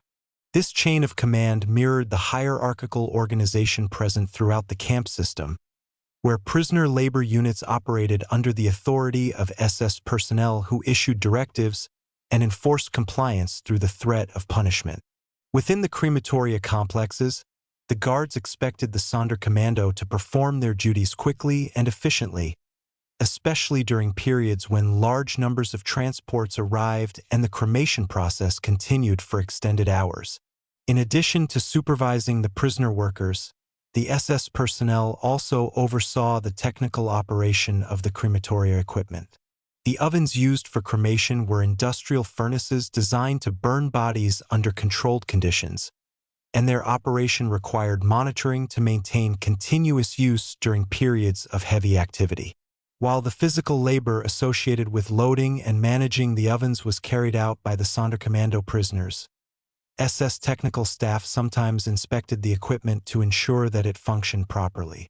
These inspections formed part of the broader administrative oversight that governed the crematoria complexes and reflected the importance placed by the camp authorities on maintaining the efficiency of the facilities. The presence of SS guards inside the crematoria zones also served to reinforce the psychological environment under which the Sonderkommando prisoners were forced to work. The constant supervision and the visible authority of the guards reminded the prisoners that any form of resistance or disobedience could lead to immediate consequences. Within the broader structure of Auschwitz-Birkenau, punishment for defiance could include severe disciplinary measures or execution. As a result, the Sonderkommando units carried out their assigned tasks under conditions where refusal was not a realistic option. The authority exercised by SS personnel extended beyond the work cycles themselves and into the daily routines of the Sonderkommando prisoners when they returned to their barracks. Guards monitored the barracks located near the crematoria complexes, controlling the movement of the prisoners and ensuring that they remained isolated from other sections of the camp. Patrols maintained surveillance around the area, reinforcing the separation between the Sonderkommando units and the rest of the prisoner population. This separation served both security and secrecy purposes, preventing information about the operations of the crematoria from spreading beyond the restricted zones where those operations occurred. Within the SS administrative structure governing Auschwitz-Birkenau, the officers assigned to the crematoria complexes reported to higher authorities responsible for the overall management of the camp. These authorities included the commandant and other senior SS officials who oversaw the various departments responsible for camp administration, security, and prisoner labor. The crematoria operations therefore formed part of a larger system in which decisions made at different levels of the SS hierarchy shaped the functioning of the camp. Orders concerning deportations, prisoner selections, and the organization of labor units ultimately originated within this administrative network and were implemented by the personnel stationed inside the camp itself. For the Sonderkommando prisoners forced to work within the crematoria complexes, however, the broader bureaucratic structure remained largely invisible. What they encountered on a daily basis were the guards who supervised their labor, the commands issued during work cycles, and the routines imposed upon them by the authority of the SS personnel controlling the area. These guards represented the immediate presence of the administrative system that governed the camp, enforcing its rules through surveillance and discipline. The combination of this authority and the isolation imposed on the Sonderkommando units created an environment where the prisoners had little opportunity to interact with other parts of the camp or to share the knowledge they possessed about the operations taking place within the crematoria buildings. Despite the efforts of the SS to maintain secrecy and control, however, the actions of the personnel supervising the crematoria complexes later became known through survivor testimonies and historical research. These accounts revealed the structure of authority that existed within the restricted zones of Birkenau and the role played by SS guards and officers in directing the operations carried out there. By examining these testimonies and documents, historians have been able to understand how the crematoria complexes were managed and how the Sonderkommando units were controlled within the administrative hierarchy of Auschwitz-Birkenau. The presence of SS personnel inside these complexes ensured that the system operated according to the directives of the camp leadership, while the forced labor of the Sonderkommando prisoners carried out the physical tasks required to maintain the functioning of the cremation process. Chapter 4, Segment 3: Secrecy, Surveillance, and the System of Control. Beyond the physical supervision carried out by SS guards stationed around the crematoria complexes of Auschwitz-Birkenau, an additional layer of control existed in the form of secrecy and surveillance that surrounded the Sonderkommando units and the spaces in which they worked, and this structure of concealment formed an essential component of how the extermination process was maintained while limiting the spread of information within the camp itself. The SS authorities who administered Auschwitz understood that the crematoria and gas chambers represented the most hidden aspects of the system operating within Birkenau, and because the prisoner labor units assigned to these buildings witnessed events that the camp leadership did not wish to become widely known, the isolation and monitoring of the Sonderkommando became a deliberate policy implemented through both physical separation and constant observation. The crematoria complexes were positioned at the edges of Birkenau in areas surrounded by fences and guarded paths that limited access from other sections of the camp. These zones functioned almost like enclosed districts within the larger camp structure, places where the activities taking place inside the buildings could remain out of view from the majority of prisoners held elsewhere in Auschwitz. Guards were posted along the perimeter, and watchtowers allowed SS personnel to oversee the surrounding areas, ensuring that movement within the restricted zone remained under strict control. The Sonderkommando prisoners lived and worked inside this environment, moving between the crematoria buildings and their barracks under the supervision of guards who monitored their actions throughout the day. The separation from the main prisoner population played a key role in maintaining secrecy. Most inmates living in other sections of Birkenau had only limited understanding of what occurred inside the crematoria complexes. They might observe smoke rising from chimneys or notice increased activity near certain areas of the camp, but the details of the processes carried out there were not openly discussed. Because the Sonderkommando were prevented from interacting freely with other prisoners, their knowledge remained largely confined within the restricted zone. The SS administration considered this isolation essential for preserving the concealment of the operations taking place inside the crematoria buildings. Surveillance also extended beyond physical barriers and guard patrols. Within the Sonderkommando units themselves, the structure of prisoner functionaries created an internal hierarchy that mirrored the authority patterns found elsewhere in the camp system. These prisoner functionaries organized work tasks and communicated orders from SS personnel to the rest of the labor group, ensuring that the duties assigned to the Sonderkommando were carried out according to instructions. While these individuals remained prisoners like the others in the unit, their role placed them within the administrative structure that governed the crematoria operations. The presence of such internal organization allowed the SS guards to manage large groups of prisoners more efficiently while maintaining control over their activities. At the same time, the guards relied on direct observation to enforce discipline among the Sonderkommando workers. Armed SS personnel remained present near the crematoria buildings during work cycles, watching the labor units as they carried out the tasks assigned to them. Their presence reinforced the authority of the camp administration and served as a constant reminder that any attempt to resist or refuse orders could lead to severe consequences. Within the broader environment of Auschwitz-Birkenau, punishment for defiance was immediate and often fatal, and the prisoners working inside the crematoria complexes understood that their survival depended on following the instructions given by the guards supervising them.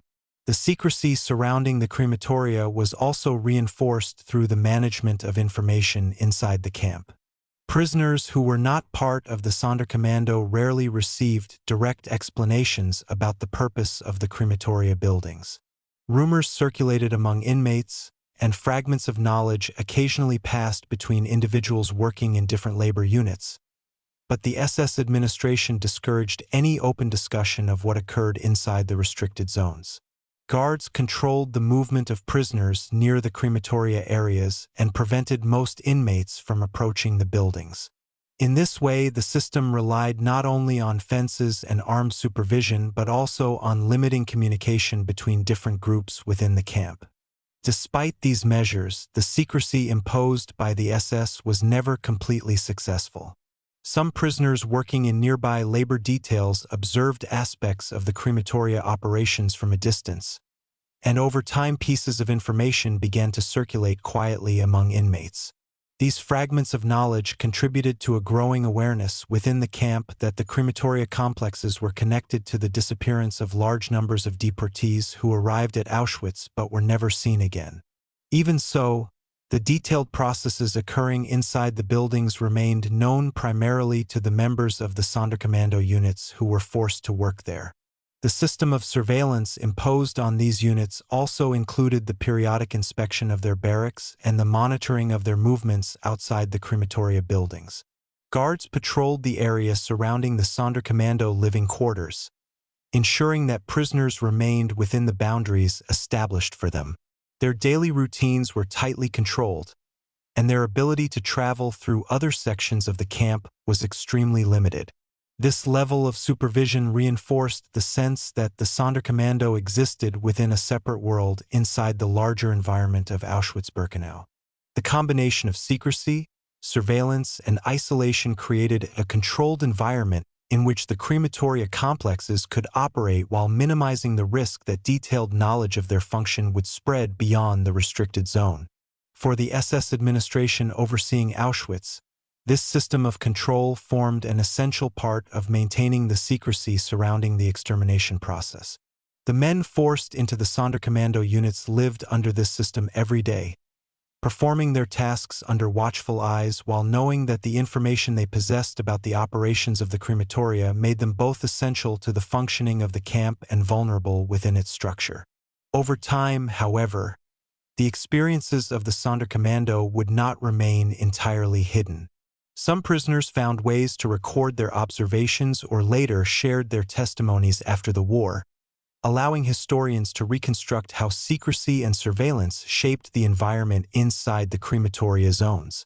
These accounts revealed the layers of control that governed the Sonderkommando units and demonstrated how the SS administration attempted to conceal the processes taking place within Auschwitz-Birkenau.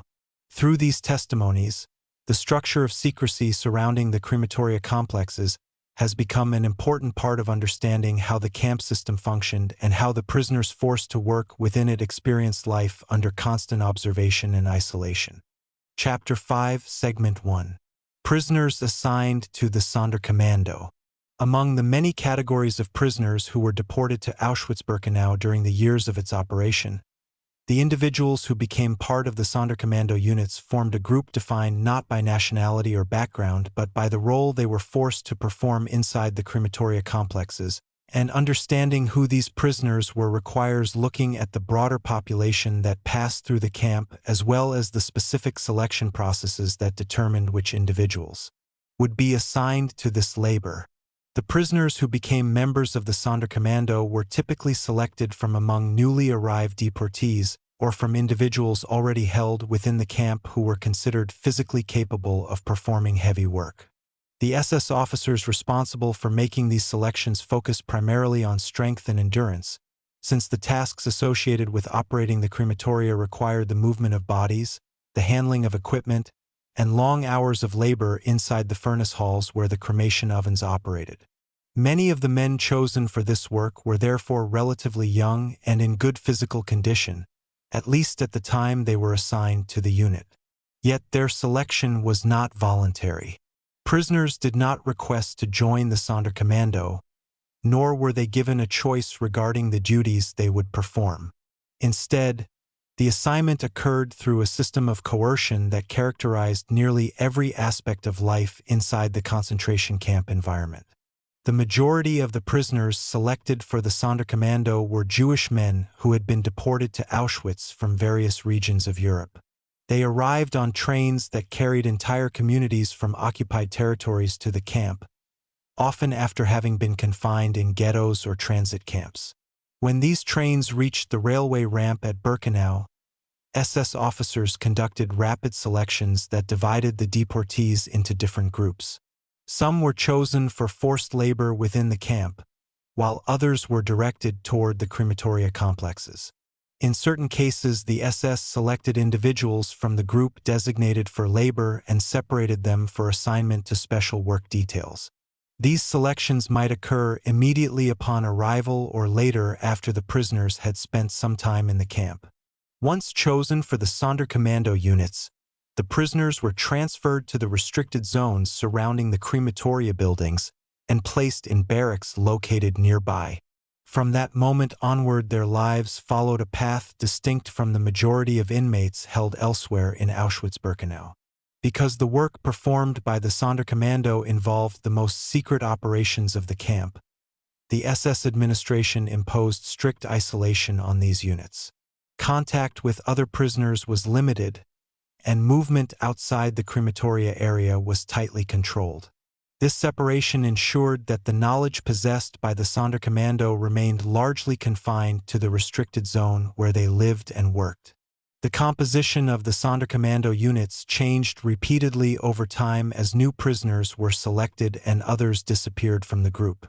Historical evidence suggests that the SS periodically replaced the men assigned to these units, often eliminating earlier groups in order to remove witnesses who had observed the operations inside the crematoria complexes.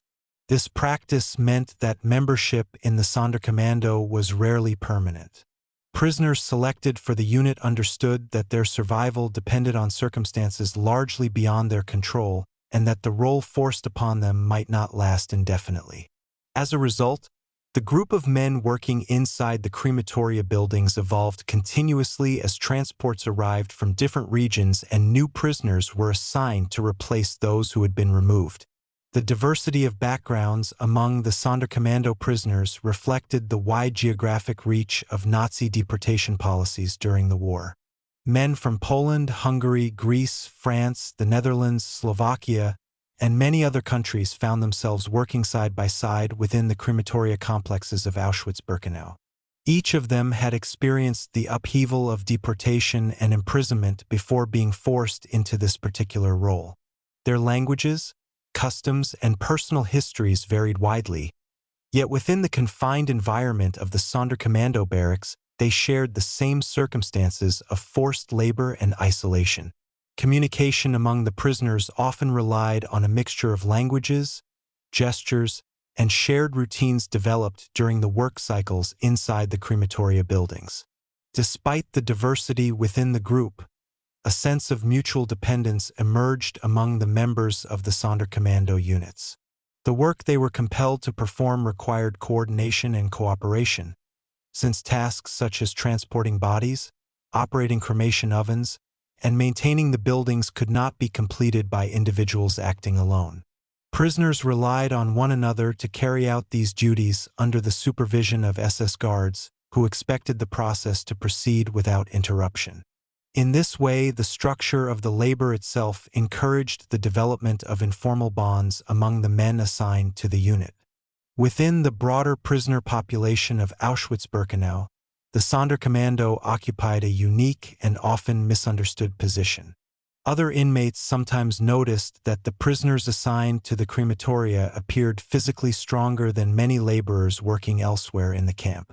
This observation may have resulted from the slightly improved food rations sometimes provided to the Sonderkommando in order to keep them capable of performing heavy work. Yet these differences did not mean that the men assigned to the unit enjoyed privileges in any meaningful sense. Their role placed them within the most isolated and closely supervised environment inside the camp, and the psychological burden of the work they were forced to perform weighed heavily upon them. The existence of the Sonderkommando units illustrates the complex ways in which the concentration camp system used prisoners themselves as part of the machinery that maintained camp operations. By assigning certain inmates to perform tasks associated with the crematoria, the SS administration reduced the need for German personnel to carry out the physical labor connected to those facilities. At the same time, the isolation and surveillance imposed on the Sonderkommando ensured that their knowledge remained contained within the restricted zone surrounding the crematoria complexes. For the prisoners themselves, however, this arrangement meant living within a system where their forced labor connected them directly to the most secret operations of Auschwitz-Birkenau. The identities and experiences of the men who became part of the Sonderkommando therefore form an essential part of understanding the history of the camp. They were prisoners like many others who had been deported to Auschwitz, yet the role forced upon them placed them at the center of the crematoria system and made them witnesses to events that the SS administration attempted to conceal. Through the testimonies of survivors and the fragments of records left behind by prisoners who documented their experiences, historians have been able to reconstruct who these men were and how they came to occupy one of the most tragic positions within the structure of the camp. Chapter 5, Segment 2. Life, Routine, and Survival Inside the Sonderkommando Units. For the prisoners forced into the Sonderkommando units within Auschwitz-Birkenau, daily life unfolded within a narrow and controlled environment shaped by the constant rhythm of the crematoria complexes and the strict supervision imposed by SS guards who directed their labor and movements. And although their experience shared certain similarities with other prisoner groups in the camp, the nature of their assigned duties and the isolation of their living quarters created a routine that differed in significant ways from the broader patterns of camp life. The Sonderkommando prisoners lived in barracks located close to the crematoria buildings, positioned within restricted zones that were separated from the main prisoner sections of Birkenau. These barracks served as both sleeping quarters and waiting areas where the men remained when they were not actively working inside the crematoria complexes. Unlike many other prisoners who were organized into large labor details that marched daily to external work sites or construction areas within the camp, the Sonderkommando rarely left the immediate vicinity of the crematoria zone. Their tasks were concentrated within that limited space, and their movements were closely monitored by guards stationed around the perimeter of the area. This separation reinforced the secrecy surrounding the crematoria operations and ensured that the prisoners assigned to those duties remained largely cut off from the rest of the camp population. The routine inside the Sonderkommando barracks was closely connected to the arrival of deportation transports at Auschwitz-Birkenau. When trains carrying deportees reached the railway ramp and selections were conducted by SS officers, guards within the crematoria area received instructions to prepare the Sonderkommando units for the work that would follow. At such times, the prisoners were ordered to assemble and move toward the crematoria buildings where the next work cycle would take place. After completing the labor associated with that cycle, they returned to the barracks where they rested until the next set of orders arrived. The intervals between transports could vary. Sometimes several hours or days passed before another train appeared, while at other times multiple transports arrived within a short period, creating long working hours for the prisoners assigned to the crematoria. During the periods when no immediate work was required, the men inside the barracks attempted to rest and recover from the physical strain of their labor. The work performed inside the crematoria complexes demanded considerable physical strength, particularly when prisoners were required to transport bodies or manage the cremation ovens for extended periods. As a result, maintaining a basic level of physical endurance became essential for survival within the unit. In some cases, the SS administration provided slightly larger food rations to the Sonderkommando than to other prisoners in the camp. This difference did not represent a privilege in the conventional sense, but rather reflected the practical concern of keeping the labor force capable of performing the demanding tasks required inside the crematoria. Even with these rations, however, the overall conditions of life remained harsh. The prisoners lived under constant surveillance and understood that their role within the system was uncertain and temporary. Within the barracks, the men also formed small circles of conversation and cooperation. They shared fragments of personal stories about the communities from which they had been deported and spoke quietly about their families, many of whom had been separated from them during the arrival process at Auschwitz. Because the prisoners came from many different countries and backgrounds, communication sometimes required a mixture of languages and gestures. Yet over time they developed ways of understanding one another, and a sense of shared experience emerged among the members of the unit. This mutual support helped them endure the psychological strain associated with their forced role inside the crematoria complexes. The Sonderkommando prisoners also created informal systems of organization within the barracks to maintain order among themselves. Certain individuals who had been assigned positions as prisoner functionaries coordinated aspects of daily life and relayed instructions received from SS guards. These functionaries sometimes helped organize the distribution of food or the cleaning of the barracks and ensured that the unit assembled quickly when guards arrived with orders to begin a new work cycle. While these roles placed certain prisoners in positions of responsibility within the group, they remained subject to the same conditions and authority that governed all members of the Sonderkommando. The atmosphere inside the barracks was shaped not only by the physical demands of the work but also by the knowledge that the position of the Sonderkommando within the camp was precarious.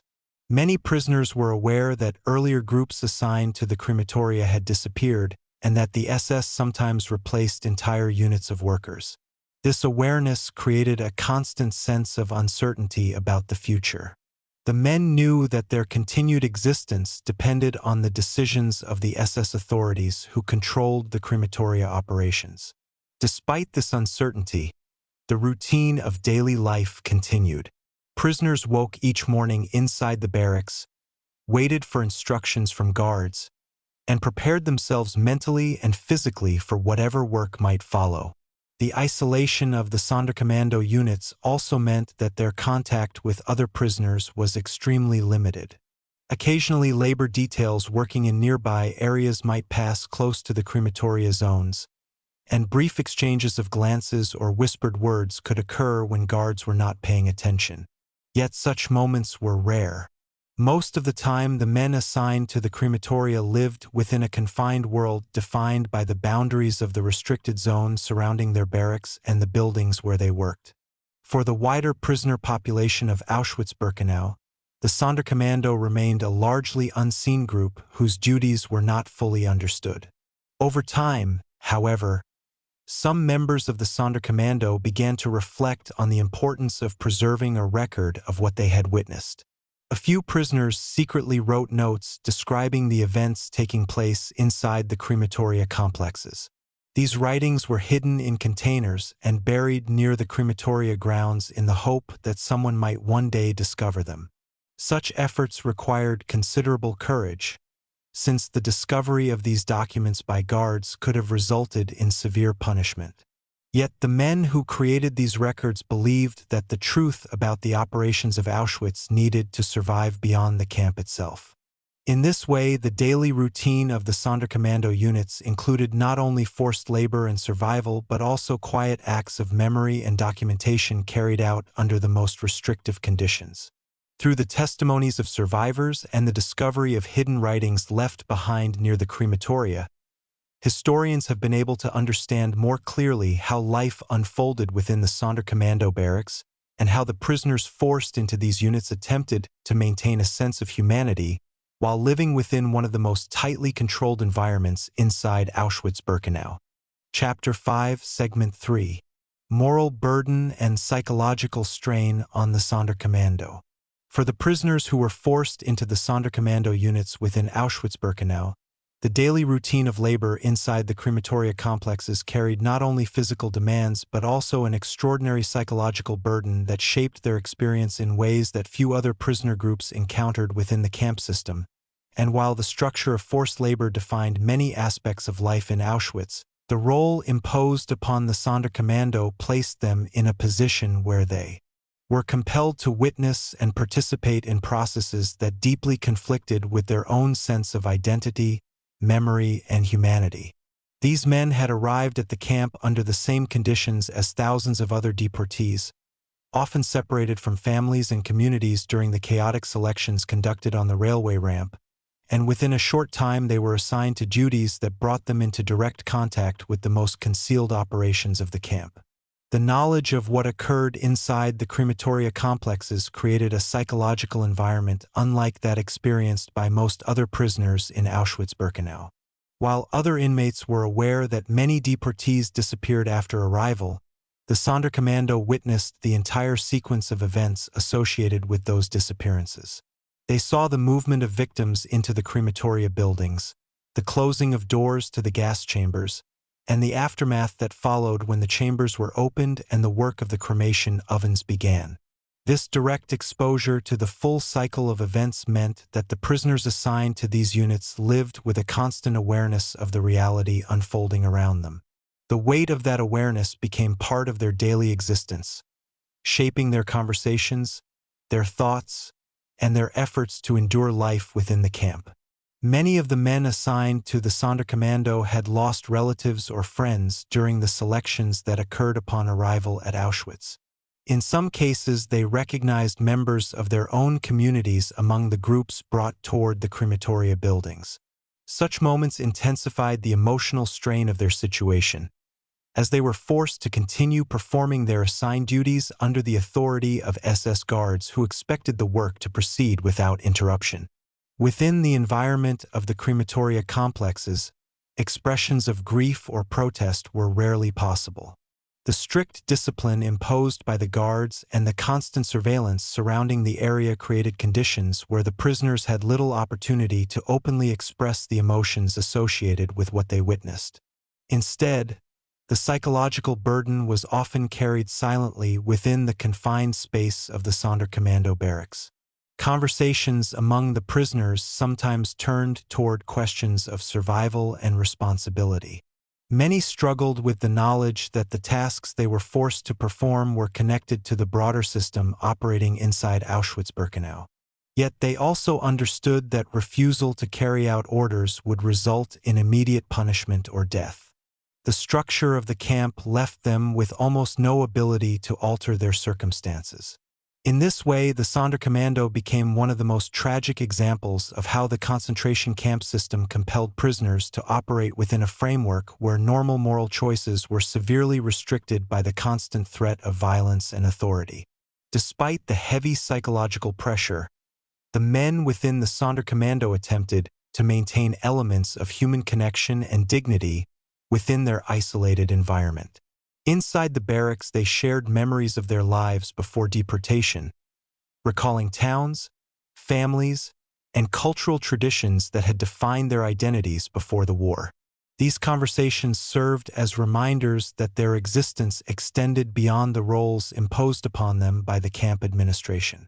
Some prisoners also turned to quiet forms of reflection or prayer, seeking ways to preserve a sense of personal meaning within the harsh reality of their situation. These moments of reflection often occurred during the brief intervals between work cycles when the men were allowed to remain inside their barracks awaiting the next transport. Another dimension of the psychological experience of the Sonderkommando involved the awareness that their position within the camp system was unstable. Historical evidence indicates that the SS periodically replaced members of these units, often eliminating earlier groups in order to remove witnesses who had direct knowledge of the operations inside the crematoria. The prisoners understood that this possibility existed, and many lived with the knowledge that their own lives might be cut short once the SS decided to reorganize the labor units assigned to the crematoria complexes. This awareness created an atmosphere of uncertainty that accompanied them throughout their time in the unit. Each day carried the possibility that orders might arrive, changing the composition of the group or bringing an end to their lives within the camp. Yet even under these conditions, some members of the Sonderkommando sought ways to leave behind records of what they had seen. A small number of prisoners secretly wrote accounts describing the events taking place inside the crematoria buildings. These writings were hidden in containers and buried in the ground near the crematoria grounds, placed there with the hope that they might one day be discovered by someone able to tell the world what had occurred within the camp. The act of recording these testimonies required both courage and careful secrecy, since discovery by SS guards could lead to severe punishment. Nevertheless, the existence of these hidden documents demonstrates that the prisoners were aware of the historical importance of their experiences and wished to ensure that the reality of Auschwitz would not remain hidden forever. The psychological strain faced by the Sonderkommando prisoners therefore involved not only the immediate burden of the work they were forced to perform, but also the larger awareness that they were witnesses to events that would one day require explanation and remembrance.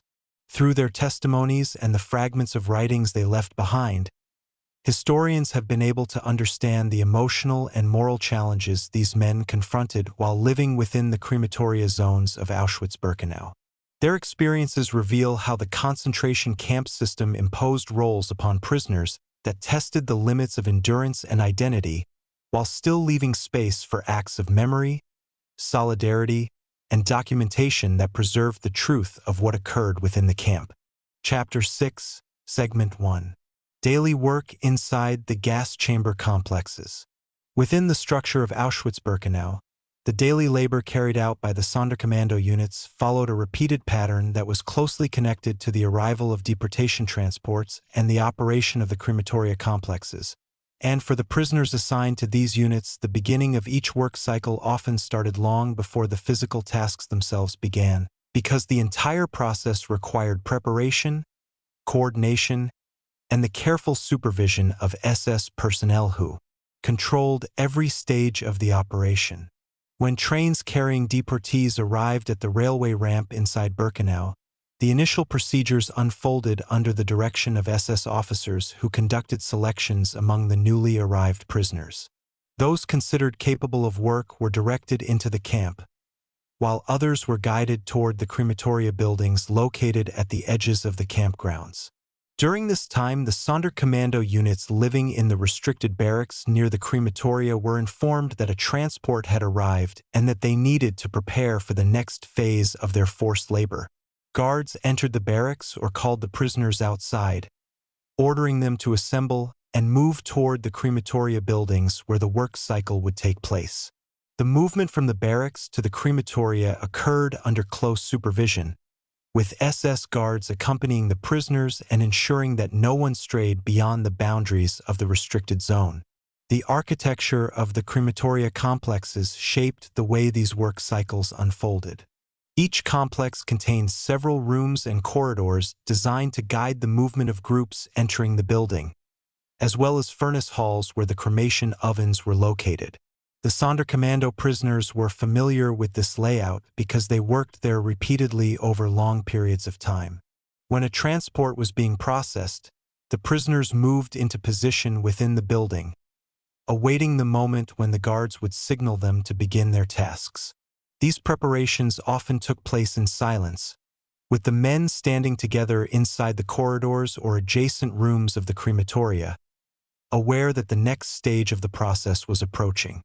Once the victims had been brought into the chamber areas and the doors were closed under the supervision of SS guards, the Sonderkommando waited outside until the guards signaled that the chambers could be opened. At that point, the prisoners entered the rooms and began the work they had been ordered to perform. The first stage involved removing the bodies from the chamber space and transporting them to the areas where cremation would occur. This labor required coordination among the members of the Sonderkommando unit because the number of bodies could be large and the process needed to continue without interruption. Some prisoners carried bodies from the chambers, while others arranged them near the furnace halls where the cremation ovens operated. The work was physically demanding and often carried out under the intense heat generated by the ovens themselves. Inside the furnace halls, the prisoners responsible for operating the cremation ovens prepared the furnaces and placed the bodies inside according to the instructions given by the SS guards overseeing the process. The ovens were constructed with multiple openings so that several cremations could occur simultaneously. Maintaining the fires and ensuring that the ovens functioned continuously became a central part of the Sonderkommando's labor. During periods when large numbers of deportation trains arrived at Auschwitz-Birkenau, the cremation ovens operated for extended hours, sometimes throughout the day and night. The prisoners assigned to this work therefore faced long periods of physical exertion inside an environment where heat and exhaustion were constant companions. Yet their duties did not end with the operation of the ovens themselves. After cremation had taken place, the Sonderkommando were responsible for handling the remains that remained inside the furnaces. Ashes and fragments of bone were collected and processed according to the procedures established by the camp administration. These materials were then transported to designated locations within the crematoria zone, where they were disposed of under the supervision of SS personnel. The completion of these tasks marked the final stage of the work cycle associated with each transport. Throughout this entire process, the presence of SS guards ensured that the prisoners followed orders and maintained the pace required by the camp authorities. Guards monitored the movement of the Sonderkommando inside the crematoria buildings, watching closely as the prisoners performed their assigned duties. Commands were delivered directly by the guards or through prisoner functionaries within the Sonderkommando units who organized the work and relayed instructions to the rest of the group. This structure of authority reflected the hierarchical system that governed nearly every aspect of life within Auschwitz-Birkenau. Once the tasks connected to a particular transport had been completed, the prisoners were ordered to clean the interior spaces of the crematoria complexes. This included washing the chamber rooms and organizing the furnace halls so that the buildings would be ready for the next group of victims brought to the site. Only after these preparations had been finished were the Sonderkommando units allowed to leave the crematoria buildings and return to their barracks. The walk back to the barracks often occurred under the same strict supervision that accompanied their earlier movement toward the crematoria. Guards escorted the prisoners across the restricted zone, ensuring that they remained within the controlled area surrounding the crematoria complexes. Once inside the barracks, the men were allowed to rest until the next set of orders arrived. Sometimes hours passed before another transport appeared, while at other times the interval was much shorter and the prisoners were called back to the crematoria buildings again within a brief period. Over time, this cycle of preparation, labor, cleaning, and return to the barracks formed the rhythm that defined daily life for the Sonderkommando units. The prisoners moved through these stages repeatedly as long as they remained assigned to the crematoria zone. The routine created a structure within which the men attempted to endure the physical and psychological challenges of their situation.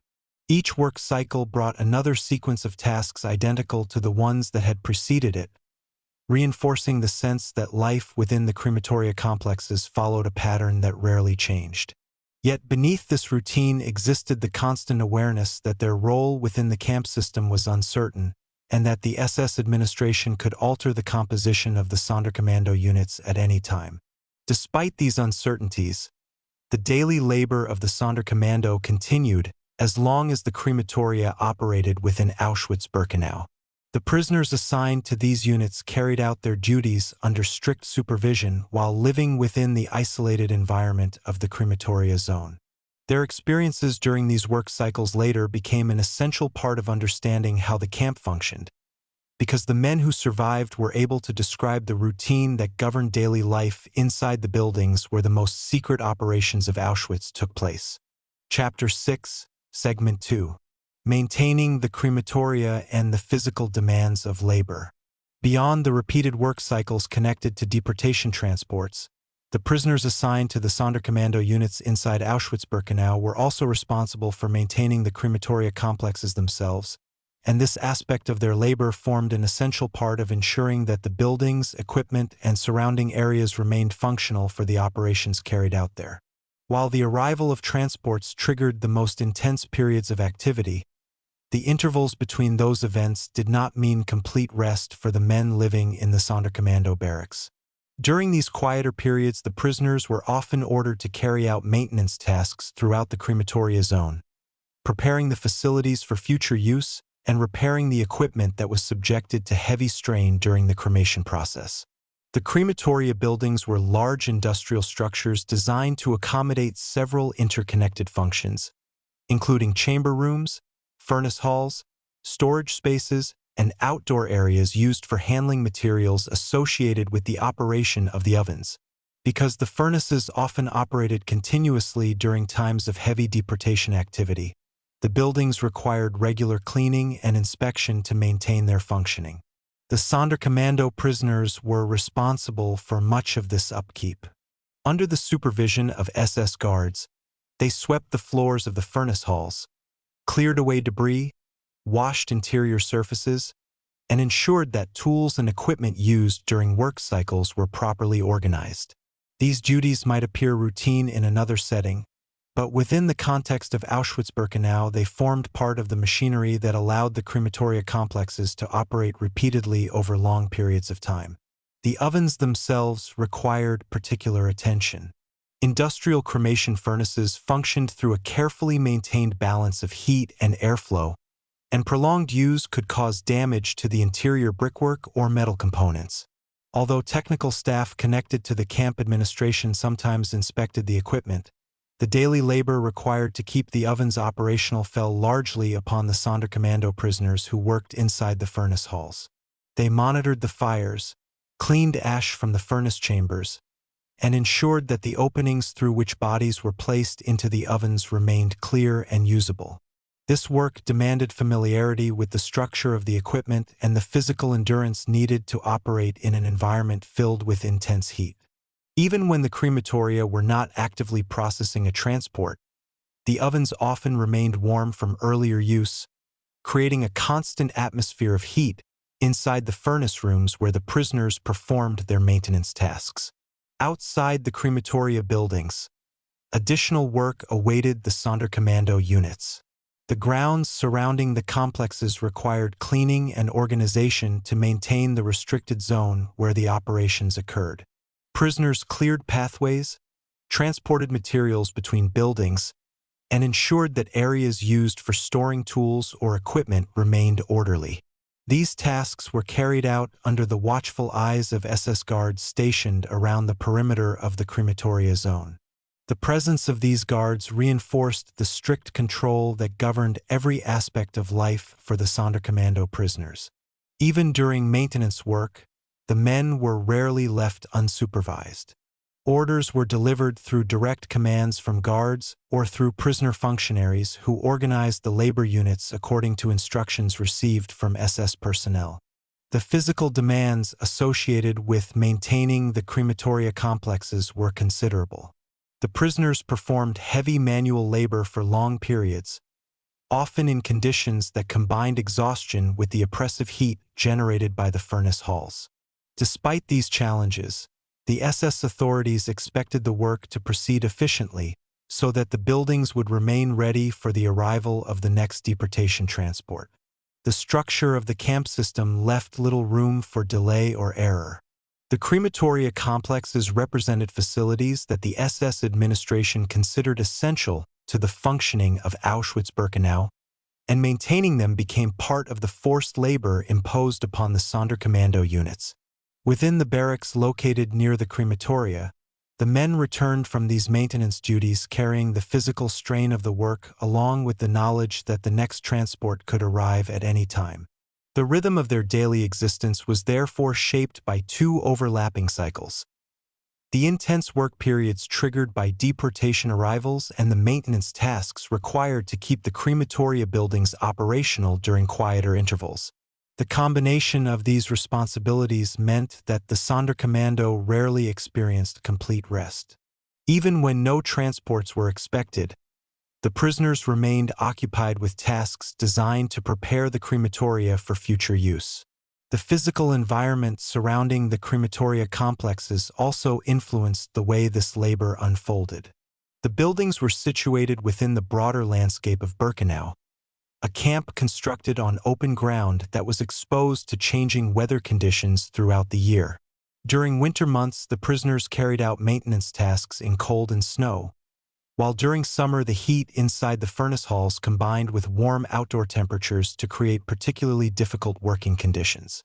The men assigned to the Sonderkommando therefore performed their duties within an environment shaped both by the architecture of the crematoria buildings and by the natural surroundings of the camp itself. Despite the heavy demands of this labor, the prisoners continued to organize their efforts collectively. Tasks were divided among members of the unit according to the needs of the moment, with some prisoners working inside the furnace halls while others carried out cleaning or transport duties in the surrounding areas.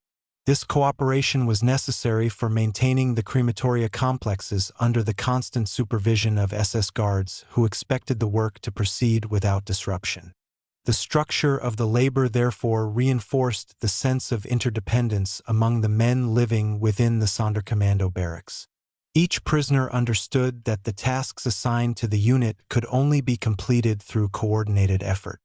The maintenance of the crematoria complexes thus formed an integral part of the daily routine experienced by the Sonderkommando prisoners. It ensured that the buildings remained ready for the next transport while placing additional physical demands upon the labor units responsible for their upkeep. Through these tasks, the prisoners remained connected to the infrastructure that supported the operation of the crematoria, even during the intervals when no deportation trains had yet arrived at Auschwitz-Birkenau. Over time, this pattern of maintenance and preparation became woven into the rhythm of life within the crematoria zone, reinforcing the cycle of labor that defined the experience of the Sonderkommando units inside the camp. Chapter 6, Segment 3. The continuous rhythm of labor and exhaustion. As time passed inside Auschwitz-Birkenau, the labor imposed upon the Sonderkommando units became part of a relentless rhythm that repeated itself across days, weeks, and months, shaping not only the physical routines of the prisoners assigned to the crematoria complexes but also their sense of time, endurance, and survival within the camp system. The repeated cycles of work that followed each deportation transport created an environment where the boundaries between one day and the next often blurred together. For many members of the Sonderkommando, the calendar of ordinary life ceased to exist, replaced instead by a sequence defined by the arrival of trains, the operation of the crematoria buildings, and the intervals of waiting that occurred between these events. Each time a transport arrived, the familiar routine began again. Guards summoned the prisoners from their barracks, ordered them to assemble, and escorted them toward the crematoria complexes where the work cycle would unfold. Within the buildings, the prisoners carried out the tasks assigned to them under close supervision, moving through the same sequence of labor that had defined their work during earlier transports. After the cycle was completed, the men returned to their barracks to rest briefly before the next order arrived. Over time, this pattern became the central structure of their daily existence. The physical strain created by this routine was considerable. Operating inside the crematoria complexes required the prisoners to carry heavy loads, stand for long periods near the heat of the furnaces, and maintain constant attention to the tasks they had been ordered to perform. During periods when multiple transports arrived within a short span of time, the work continued almost without pause. The cremation ovens operated continuously, and the prisoners assigned to the furnace halls were required to maintain the fires and manage the process for extended hours. Exhaustion became a constant companion under these conditions. Yet the structure of the camp offered little opportunity for rest beyond the brief intervals when no transport was scheduled to arrive. Even during those moments, the prisoners remained aware that the next call from the guards could come at any time. The psychological dimension of this continuous labor further intensified the strain experienced by the Sonderkommando units. Because their work was directly connected to the operations inside the crematoria buildings, the prisoners carried with them the memory of each work cycle long after it ended. The repeated exposure to these events created a form of emotional exhaustion that accompanied the physical demands of their labor. Conversations among the men inside the barracks sometimes turned toward the question of how long they could endure the routine that had been imposed upon them. Each prisoner understood that the structure of the camp allowed little room for personal choice. The tasks assigned to them were enforced through the authority of SS guards, who monitored their movements and expected strict obedience to orders. Within this environment, the concept of survival took on a particular meaning. For the Sonderkommando, surviving another day often meant continuing to perform the labor required by the crematoria system, while preserving some inner sense of identity beyond the role imposed upon them by the camp administration. In this way, the daily rhythm of work and exhaustion became intertwined with the prisoners' efforts to maintain their humanity within a system designed to reduce them to instruments of forced labor. Despite the severity of these conditions, the men living inside the Sonderkommando barracks developed ways of supporting one another as they moved through the repeated cycles of work. Shared routines within the barracks created moments of familiarity amid the uncertainty of camp life. Prisoners organized sleeping spaces, shared food when possible, and spoke quietly about their memories of life before deportation. These small acts of cooperation helped sustain a sense of community within the isolated environment of the crematoria zone. Because the men came from many different regions of Europe, communication sometimes required a mixture of languages and gestures. Yet the shared experience of forced labor created bonds that transcended these differences. Within the structure of the camp system, the Sonderkommando units also remained aware that their position was precarious. Historical evidence suggests that the SS periodically replaced the prisoners assigned to these units, often eliminating earlier groups in order to remove witnesses who had observed the operations inside the crematoria complexes. This knowledge circulated among the prisoners and shaped their understanding of the uncertain future that lay ahead. Each day carried the possibility that the composition of the unit might change or that the SS administration might decide to reorganize the labor groups working in the crematoria zone. Even under this shadow of uncertainty, however, the routine of work continued. The arrival of another transport brought the prisoners once again into the buildings where their labor was required. The ovens were prepared, the tasks were carried out, and the cycle repeated itself as it had many times before. Over months of continuous operation, this rhythm of labor and exhaustion defined the experience of the Sonderkommando units within Auschwitz-Birkenau. The men moved through the same stages again and again, carrying out the work assigned to them while living within the isolation of the crematoria zone. The passage of time inside this environment did not follow the ordinary markers of life outside the camp. Instead, it was measured by the sequence of transports and the repetition of work cycles that accompanied each arrival. For some prisoners, this rhythm lasted only a short period before their fate changed within the system. For others, it continued for months as they remained assigned to the crematoria units. Through the testimonies of those who survived, historians have been able to reconstruct how this continuous rhythm of labor shaped the lives of the Sonderkommando prisoners.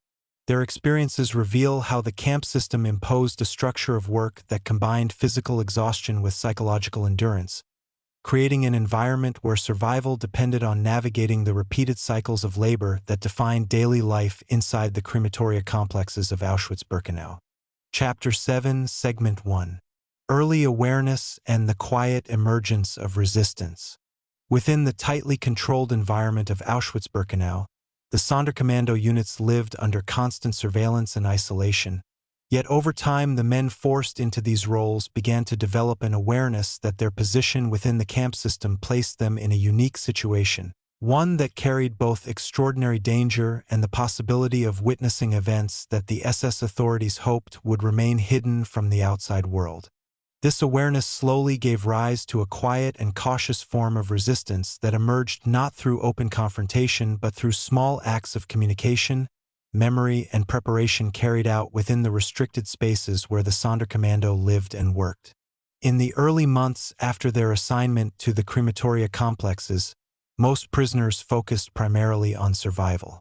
The immediate reality of forced labor, exhaustion, and strict supervision left little room for planning or organization beyond the tasks required by the daily work cycle.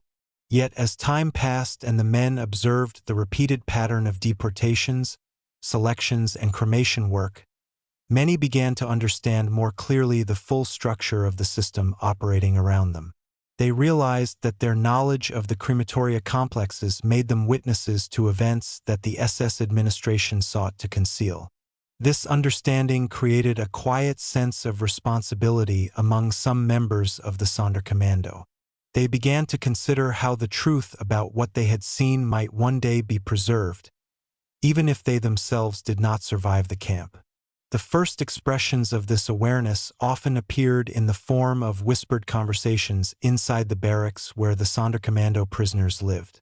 During the brief intervals between work cycles, the men gathered in small groups to speak about their experiences and to share fragments of information they had observed inside the crematoria buildings. These conversations were conducted with extreme caution because guards could appear unexpectedly and punish any behavior considered suspicious. Yet despite the risks, the prisoners continued to speak with one another about what they had witnessed.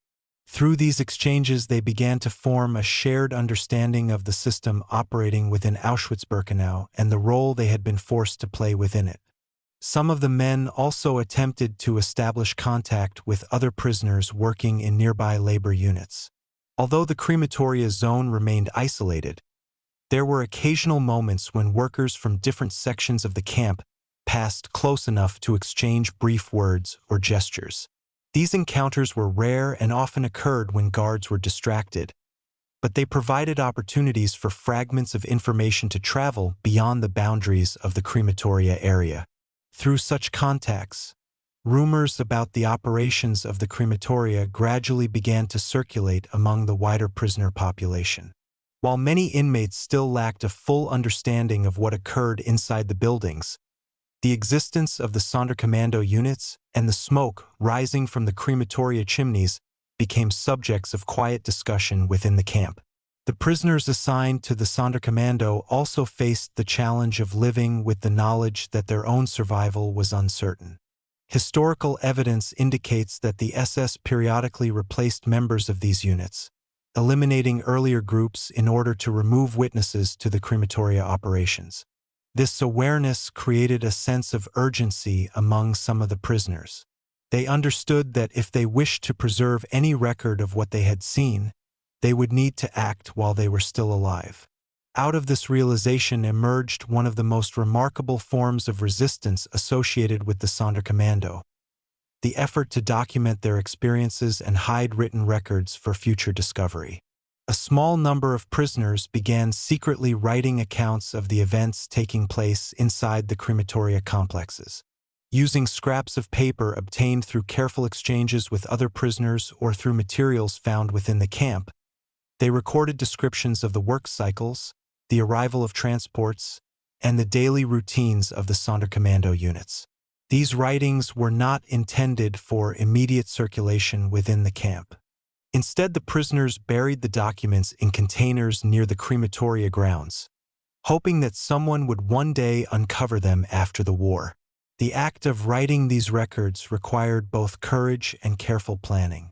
Discovery by SS guards could lead to severe punishment or execution, yet the prisoners continued their efforts because they believed the truth about Auschwitz needed to survive beyond the camp itself. In addition to preserving written testimony, the Sonderkommando prisoners also attempted to maintain small networks of communication that connected them with other parts of the camp. These networks relied on trust and discretion. Messages were sometimes passed through prisoner labor details that worked near the crematoria zone or through individuals who had brief contact with the Sonderkommando during maintenance tasks around the camp. Through these channels, the prisoners exchanged information about events occurring elsewhere in Auschwitz-Birkenau and about developments in the war beyond the camp's fences. Although such communication remained limited, it helped create a sense that the Sonderkommando were not entirely isolated from the broader prisoner community. Within the barracks themselves, the men continued to support one another through shared conversations and acts of solidarity. The psychological burden of their work remained heavy, and the knowledge of what they witnessed each day weighed deeply upon them. Yet the emergence of quiet forms of resistance, writing records, exchanging information, and preserving memories, gave some prisoners a sense that their experiences might one day contribute to a larger understanding of what had taken place within the camp. These acts did not challenge the authority of the SS directly, but they represented an effort to preserve truth and human dignity within an environment designed to suppress both. Over time, the awareness that began with whispered conversations inside the Sonderkommando barracks would grow into more organized forms of resistance, as prisoners recognized that their position within the crematoria complexes gave them unique insight into the functioning of Auschwitz-Birkenau. The early steps taken to record their experiences and share information laid the groundwork for later actions that would attempt to challenge the system more directly. Even in the earliest stages of this process, however, the courage required to preserve memory under such conditions demonstrated the determination of the prisoners to ensure that the history of the camp would not remain hidden forever. Chapter 7, Segment 2: Secret Communication and the Growth of Organized Resistance. As time passed within the isolated world of the crematoria complexes in Auschwitz-Birkenau, the quiet awareness that had begun among members of the Sonderkommando slowly developed into a more organized network of communication and resistance, built upon the realization that the prisoners working inside these restricted zones possessed knowledge that could one day become crucial evidence of what had occurred inside the camp. The Sonderkommando units remained under constant surveillance by SS guards, and their movements were tightly restricted within the Crematoria area. Yet despite these limitations, the prisoners gradually found ways to establish connections with other groups inside the wider camp system. These connections were fragile and often risky, but they allowed information to move beyond the Crematoria zone and created the foundations for cooperation between the Sonderkommando and other prisoners who were also seeking ways to resist the system imposed upon them. The first steps in building these connections came through brief encounters with prisoner labor details working near the Crematoria area. Certain work groups from other sections of the camp were occasionally assigned tasks in nearby locations, such as transporting materials, maintaining camp infrastructure, or working in warehouses that stored equipment used throughout Birkenau. During these moments, the Sonderkommando prisoners sometimes managed to exchange a few quiet words with inmates from these groups. Even short conversations could provide opportunities to pass along small pieces of information about what was happening inside the crematoria buildings. These exchanges were carried out with great caution because the presence of SS guards meant that any suspicious interaction could result in punishment. Nevertheless, the prisoners continued these efforts whenever circumstances allowed, gradually building a network of whispered communication that extended beyond the boundaries of the crematoria zone. One of the most important aspects of this communication involved contact with prisoners working in areas of the camp where tools, materials, or other resources could be obtained. Among the prisoner population of Auschwitz-Birkenau, there existed groups assigned to factories, warehouses, and maintenance units that handled supplies used by the camp administration. Some of these prisoners were able to obtain small items such as paper, pencils, or tools that were difficult to find inside the crematoria zone. Through carefully arranged exchanges, the Sonderkommando managed to acquire materials that allowed them to continue recording written testimonies about the events they witnessed. These documents were then hidden in containers and buried in the ground near the crematoria buildings, where they remained concealed in the hope that someone might discover them after the war. The act of creating and preserving these writings became one of the most significant forms of resistance carried out by the Sonderkommando prisoners. The communication network that developed between the Sonderkommando and other prisoners also played a role in spreading awareness about the true function of the crematoria complexes. While many inmates in other sections of Auschwitz had long suspected that large numbers of deportees were being killed after arrival, the detailed knowledge possessed by the Sonderkommando provided confirmation of what was taking place inside the buildings. Through whispered conversations and carefully passed messages, fragments of this information began to circulate throughout the camp. Prisoners working in various labor details gradually came to understand that the crematoria buildings were not simply facilities for disposing of bodies from the camp hospital or other natural deaths, but central locations where systematic killing was being carried out. This awareness strengthened the determination of some prisoner groups to explore the possibility of resistance against the SS authorities who controlled the camp. Within the Sonderkommando barracks themselves, discussions about resistance slowly became more focused as the prisoners shared ideas about how they might challenge the system that had placed them in their current position. These conversations were conducted quietly and usually among small groups of trusted individuals, because the risk of betrayal or discovery remained ever present. The men understood that the SS maintained informants within the prisoner population and that careless words could lead to severe consequences. Yet, despite these dangers, the discussions continued. Some prisoners argued that preserving written records and communicating information to the outside world represented the most important form of resistance available to them. Others believed that more direct action might eventually become necessary if an opportunity presented itself. Over time, these conversations helped create a sense of shared purpose among certain members of the Sonderkommando units. The idea that their role as witnesses carried a responsibility to reveal the truth about Auschwitz began to unite prisoners who came from different backgrounds and spoke different languages. Within the barracks, they discussed the possibility of future events that might allow them to resist more openly, though such plans remained uncertain and difficult to organize under the strict conditions of the camp. At the same time, the prisoners remained aware that the SS periodically replaced members of the Sonderkommando units in order to eliminate witnesses. This knowledge created a constant sense of urgency surrounding their efforts to record information and communicate with other prisoners. They understood that time might be limited and that any plans for resistance would need to be developed carefully before circumstances changed. The growth of secret communication networks within Auschwitz-Birkenau demonstrated that even under the most restrictive conditions, prisoners continued to search for ways to assert their humanity and challenge the system that sought to control every aspect of their lives.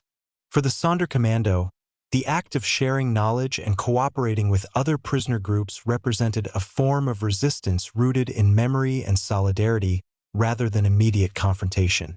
These networks allowed the prisoners to maintain a connection with the wider camp community and to contribute to a growing awareness among inmates that the operations of Auschwitz could one day be exposed to the outside world.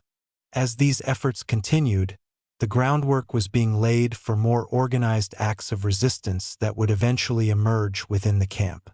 The secret communication established by the Sonderkommando units helped create alliances and trust among prisoners who recognized that cooperation might offer the only chance to challenge the authority of the SS administration.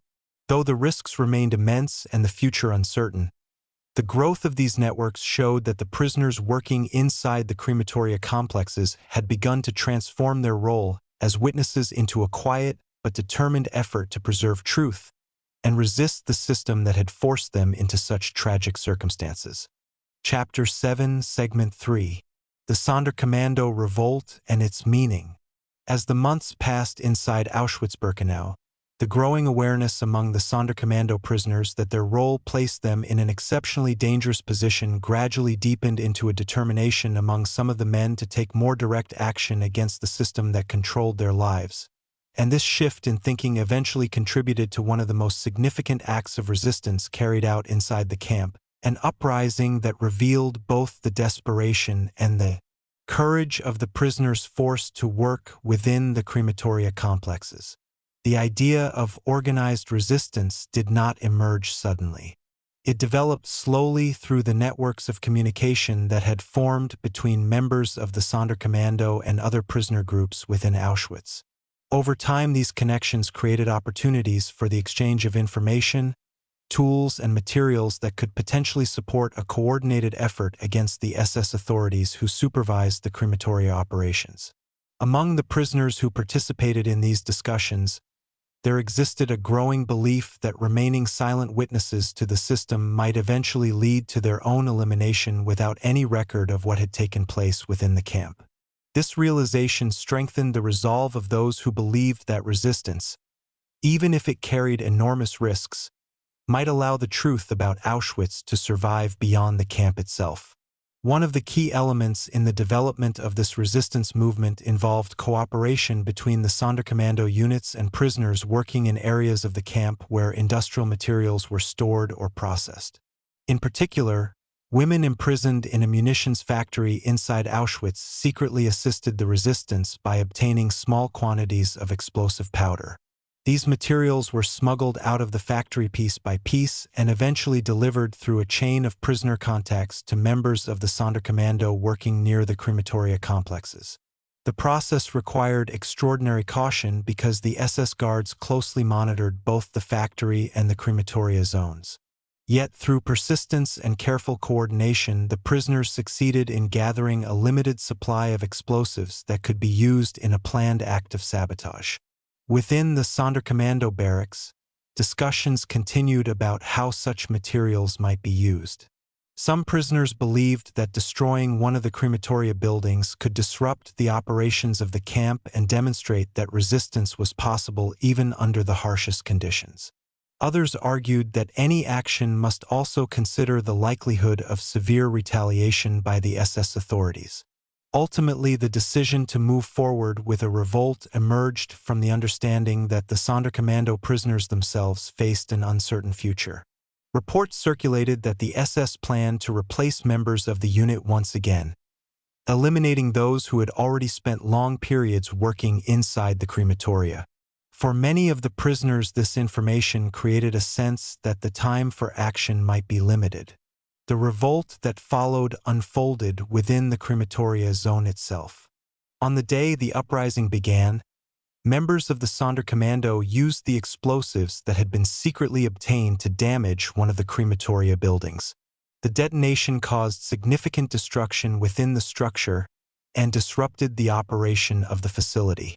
At the same time, groups of prisoners attempted to attack SS guards and escape from the restricted area surrounding the crematoria complexes.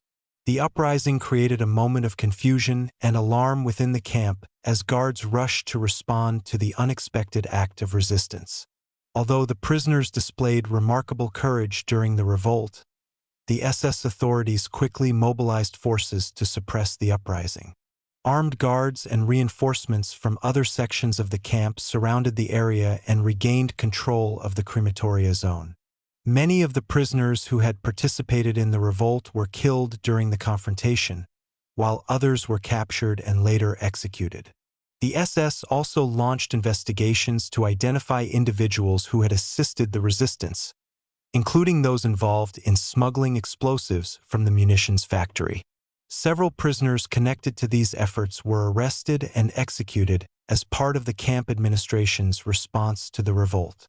Despite the tragic outcome, the uprising carried profound significance both within the camp and in the historical understanding of Auschwitz.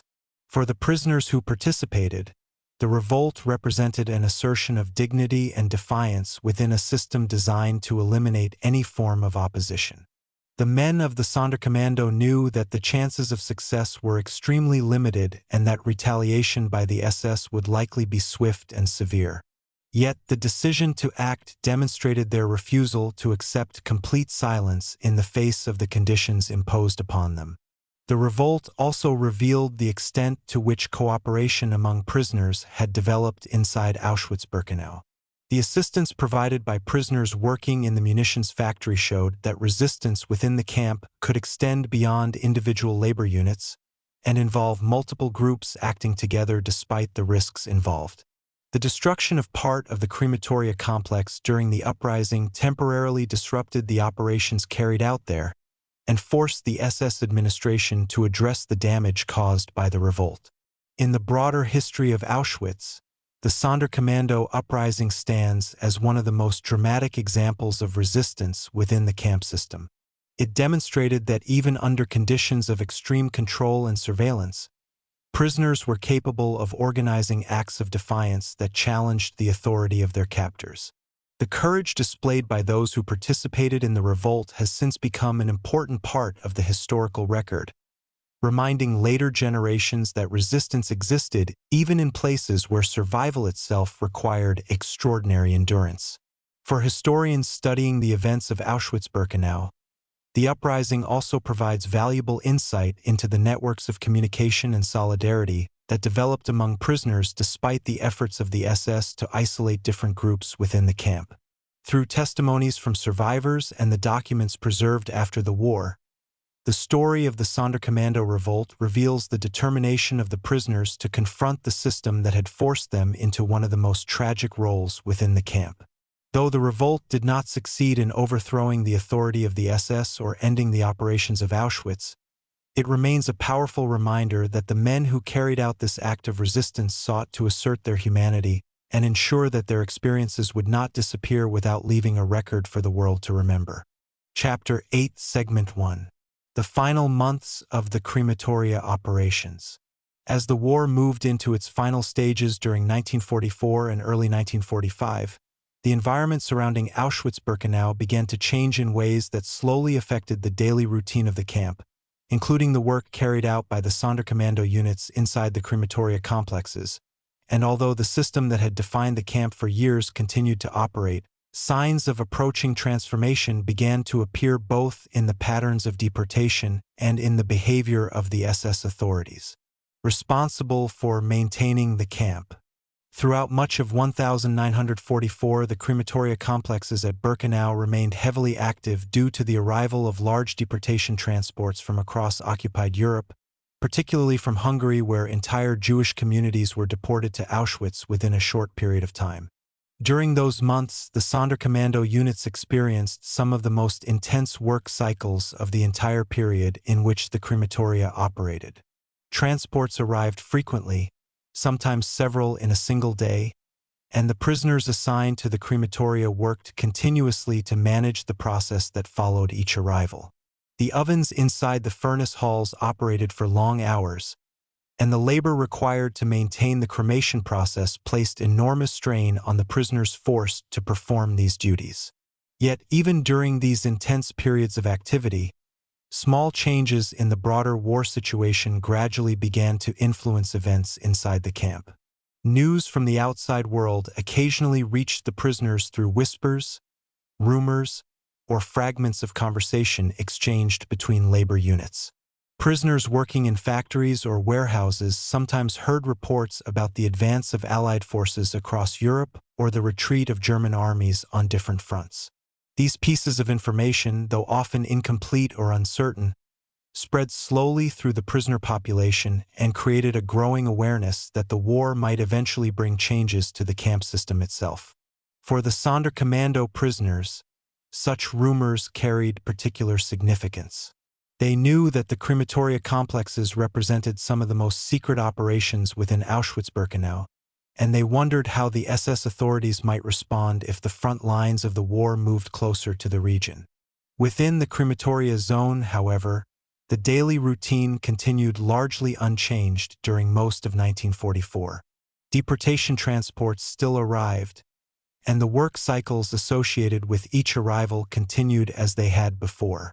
The prisoners were summoned from their barracks, escorted to the crematoria buildings, and ordered to carry out the tasks assigned to them under the supervision of SS guards. The ovens were prepared, the furnace halls filled with heat, and the process repeated itself again and again as long as transports continued to reach the camp. The physical environment of the crematoria complexes remained familiar to the men who had spent months working there. They knew the corridors, the chambers, and the furnace halls where the ovens stood in long rows beneath tall chimneys that carried smoke into the sky above Birkenau. Yet beneath the routine of these work cycles, the atmosphere inside the camp slowly began to shift. The uprising carried out earlier by members of the Sonderkommando had demonstrated that resistance was possible even within the most restricted areas of Auschwitz. And although the revolt had been suppressed, the memory of that event remained present among the prisoners. The SS administration responded to the uprising with increased vigilance, reinforcing guard patrols and monitoring the activities of the Sonderkommando units closely. At the same time, the broader military situation facing Germany was becoming increasingly difficult, and the SS leadership began to consider how the camp might be affected by the approaching front lines. By late 1944, the deportation patterns that had previously brought large numbers of prisoners to Auschwitz began to change. Some transports decreased in frequency, and rumors circulated among prisoners that other camps were being evacuated or reorganized as the war situation deteriorated. For the Sonderkommando units working inside the crematoria complexes, these developments created uncertainty about the future. They continued to perform the same labor they had carried out for months, yet they sensed that the environment surrounding the camp was shifting in ways that might eventually alter the operation of the crematoria themselves.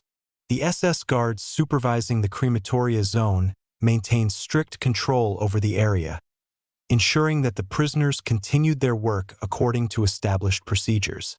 Yet the behavior of some SS personnel suggested that they too were aware of the changing circumstances.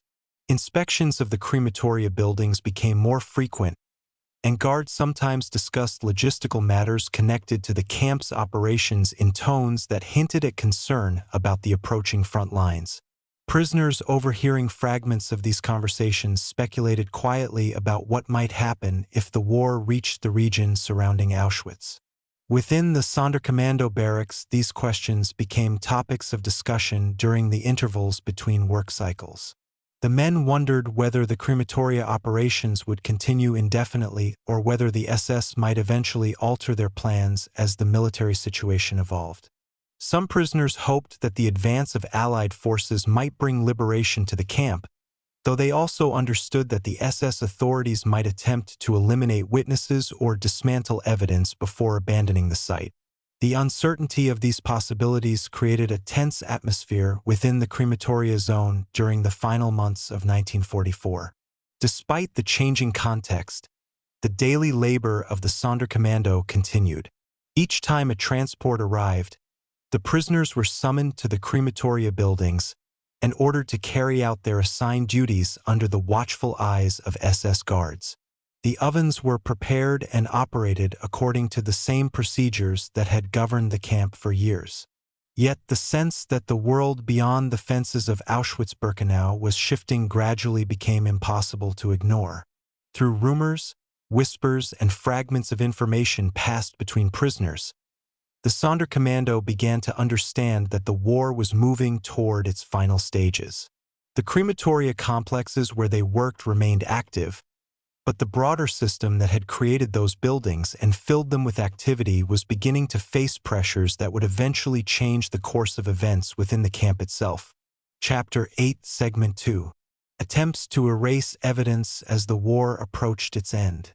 As the final phase of the war approached and the military situation surrounding Nazi Germany continued to deteriorate, the SS administration responsible for Auschwitz-Birkenau gradually began to shift its attention toward the problem of evidence, particularly the physical structures and records that could reveal the true scale of the operations that had taken place inside the camp, and this concern would eventually influence the fate of the crematoria complexes where the Sonderkommando prisoners had been forced to work for so long. For much of the war, the crematoria buildings at Birkenau had operated as central components of the camp's killing system, designed not only to carry out mass murder but also to process the remains in a way that allowed the SS authorities to maintain a level of concealment about the full extent of the crimes taking place. The system relied upon secrecy, isolation, and strict control over the prisoners who worked inside the crematoria zone. Members of the Sonderkommando were separated from the rest of the camp population and kept under close supervision precisely because their work exposed them to the hidden mechanisms of the extermination process. Yet by late 1944, the broader situation of the war was changing rapidly. German forces on the Eastern Front were retreating under pressure from advancing Soviet armies, and reports of military setbacks reached the SS leadership responsible for the administration of concentration camps across occupied Europe. These developments created growing concern among Nazi officials about what might happen if Allied forces eventually reached camps such as Auschwitz. Within the crematoria zone, the Sonderkommando prisoners began to notice subtle changes in the behavior of the SS guards and administrators who oversaw their work.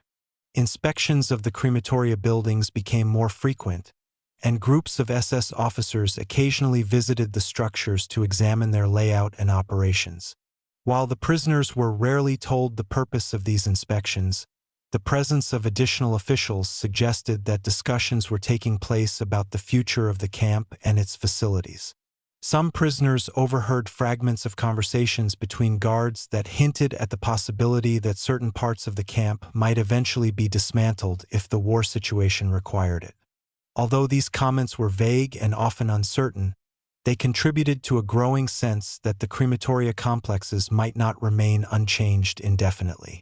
At the same time, deportation patterns to Auschwitz were beginning to decline. The large transports that had once arrived regularly from various regions of Europe became less frequent as the front lines of the war shifted and transportation networks across occupied territories were disrupted. This reduction in deportations meant that the crematoria did not operate with the same intensity they had experienced during earlier periods, particularly during the mass deportations of Hungarian Jews earlier in 1944. For the Sonderkommando prisoners, this shift created moments of relative quiet within the crematoria complexes, though the buildings themselves remained operational and the prisoners were still required to maintain the equipment and prepare the facilities in case new transports arrived. During these quieter periods, the men often discussed among themselves the rumors circulating throughout the camp about the progress of the war. Prisoners working in labor units connected to factories or supply depots occasionally brought news that Soviet forces were advancing through territories not far from Poland. These reports, though sometimes uncertain, gradually strengthened the belief among many prisoners that the front lines were moving closer to Auschwitz. For the SS authorities responsible for the camp, the possibility that enemy forces might eventually approach the region raised serious concerns about the existence of physical evidence that could reveal what had taken place within the crematoria buildings.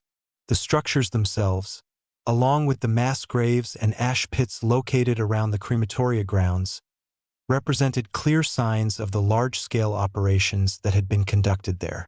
Over time, the SS leadership began implementing measures intended to reduce or eliminate such evidence. In certain areas of the camp, efforts were made to dismantle equipment or relocate materials that could reveal the nature of the crematoria operations. Prisoners working within the Sonderkommando units sometimes observed SS guards removing documents or altering certain parts of the facilities. Although the prisoners were rarely told the purpose of these actions, the pattern suggested that preparations were being made to conceal the traces of earlier activities. The history of Nazi operations elsewhere in occupied Europe provided further context for these developments. Earlier in the war, the SS had already carried out programs designed to destroy evidence of mass killings in other locations by exhuming mass graves and burning the remains. Knowledge of these actions circulated among some prisoners who had been transferred between camps or who had heard accounts from other inmates. This background contributed to the growing suspicion that similar attempts might occur at Auschwitz if the SS leadership believed the camp might soon fall into enemy hands. Within the crematoria zone, the Sonderkommando prisoners continued to carry out their assigned tasks. Yet the atmosphere around them was gradually changing. Guards remained vigilant, and the prisoners were still confined to the restricted area surrounding the crematoria buildings. However, the growing presence of inspections and the gradual reduction in deportation transports created a sense that the system which had dominated the camp for years was beginning to shift. Some prisoners wondered whether the SS might eventually dismantle the crematoria entirely, while others feared that the prisoners themselves might be eliminated in order to remove witnesses before any changes took place. These concerns were discussed quietly among the men in their barracks during the evenings after work cycles ended. Despite the uncertainty surrounding the future, the Sonderkommando prisoners continued their efforts to preserve evidence of what had occurred within the crematoria complexes. The writings that some prisoners had secretly buried near the crematoria grounds remained hidden beneath the soil, awaiting discovery by future investigators. The men who had created those documents hoped that even if the SS succeeded in destroying physical structures or eliminating witnesses, the buried testimonies might survive long enough to reveal the truth about Auschwitz. In this way, the prisoners attempted to ensure that their experiences and the events they had witnessed would not disappear entirely, even if the camp itself underwent dramatic changes as the war approached its conclusion. As the final months of the conflict approached, the crematoria buildings still stood within the Birkenau landscape, their chimneys rising above the surrounding fields and barracks. Yet the growing pressure of the war beyond the camp's fences meant that the SS authorities were increasingly focused on the possibility that these structures might one day serve as evidence of crimes that had long been hidden behind the guarded boundaries of Auschwitz-Birkenau. Chapter 8, Segment 3. The gradual shutdown of the crematoria and the changing role of the Sonderkommando. As the final months of the Second World War approached and the military situation for Nazi Germany continued to deteriorate across multiple fronts, the operations of Auschwitz-Birkenau began to undergo a gradual transformation that affected many parts of the camp system, including the crematoria complexes where the Sonderkommando prisoners had been forced to work for so long. And although the structures themselves still stood within the vast landscape of Birkenau, the rhythm of activity that had once defined the area slowly began to change as the SS administration adjusted its plans in response to the advancing front lines. During earlier periods of the camp's history, the crematoria had operated almost continuously whenever large deportation transports arrived, and the Sonderkommando units assigned to these buildings had been required to carry out demanding work cycles that repeated day after day with little interruption. The furnace halls remained active for long hours, and the chimneys rising above the crematoria buildings often released smoke that could be seen from distant parts of the camp. Yet by the later months of 1944 and the beginning of 1945, the number of deportation transports arriving at Auschwitz began to decline as the war disrupted railway networks and as territories under German control were gradually lost to advancing Allied forces. This reduction in deportations meant that the crematoria did not operate with the same intensity they had experienced during the peak periods of extermination earlier in the war. For the Sonderkommando prisoners, this change created an unusual atmosphere within the crematoria zone, one in which long hours of exhausting work were occasionally replaced by periods of waiting or maintenance as the SS guards attempted to determine how the facilities would be used in the months ahead. During these intervals, the prisoners were still required to remain within the restricted crematoria area, but the reduction in transports allowed them brief moments to observe the changing conditions around them. They noticed that some crematoria buildings were no longer operating continuously and that certain sections of the complex were receiving fewer deliveries of materials than before.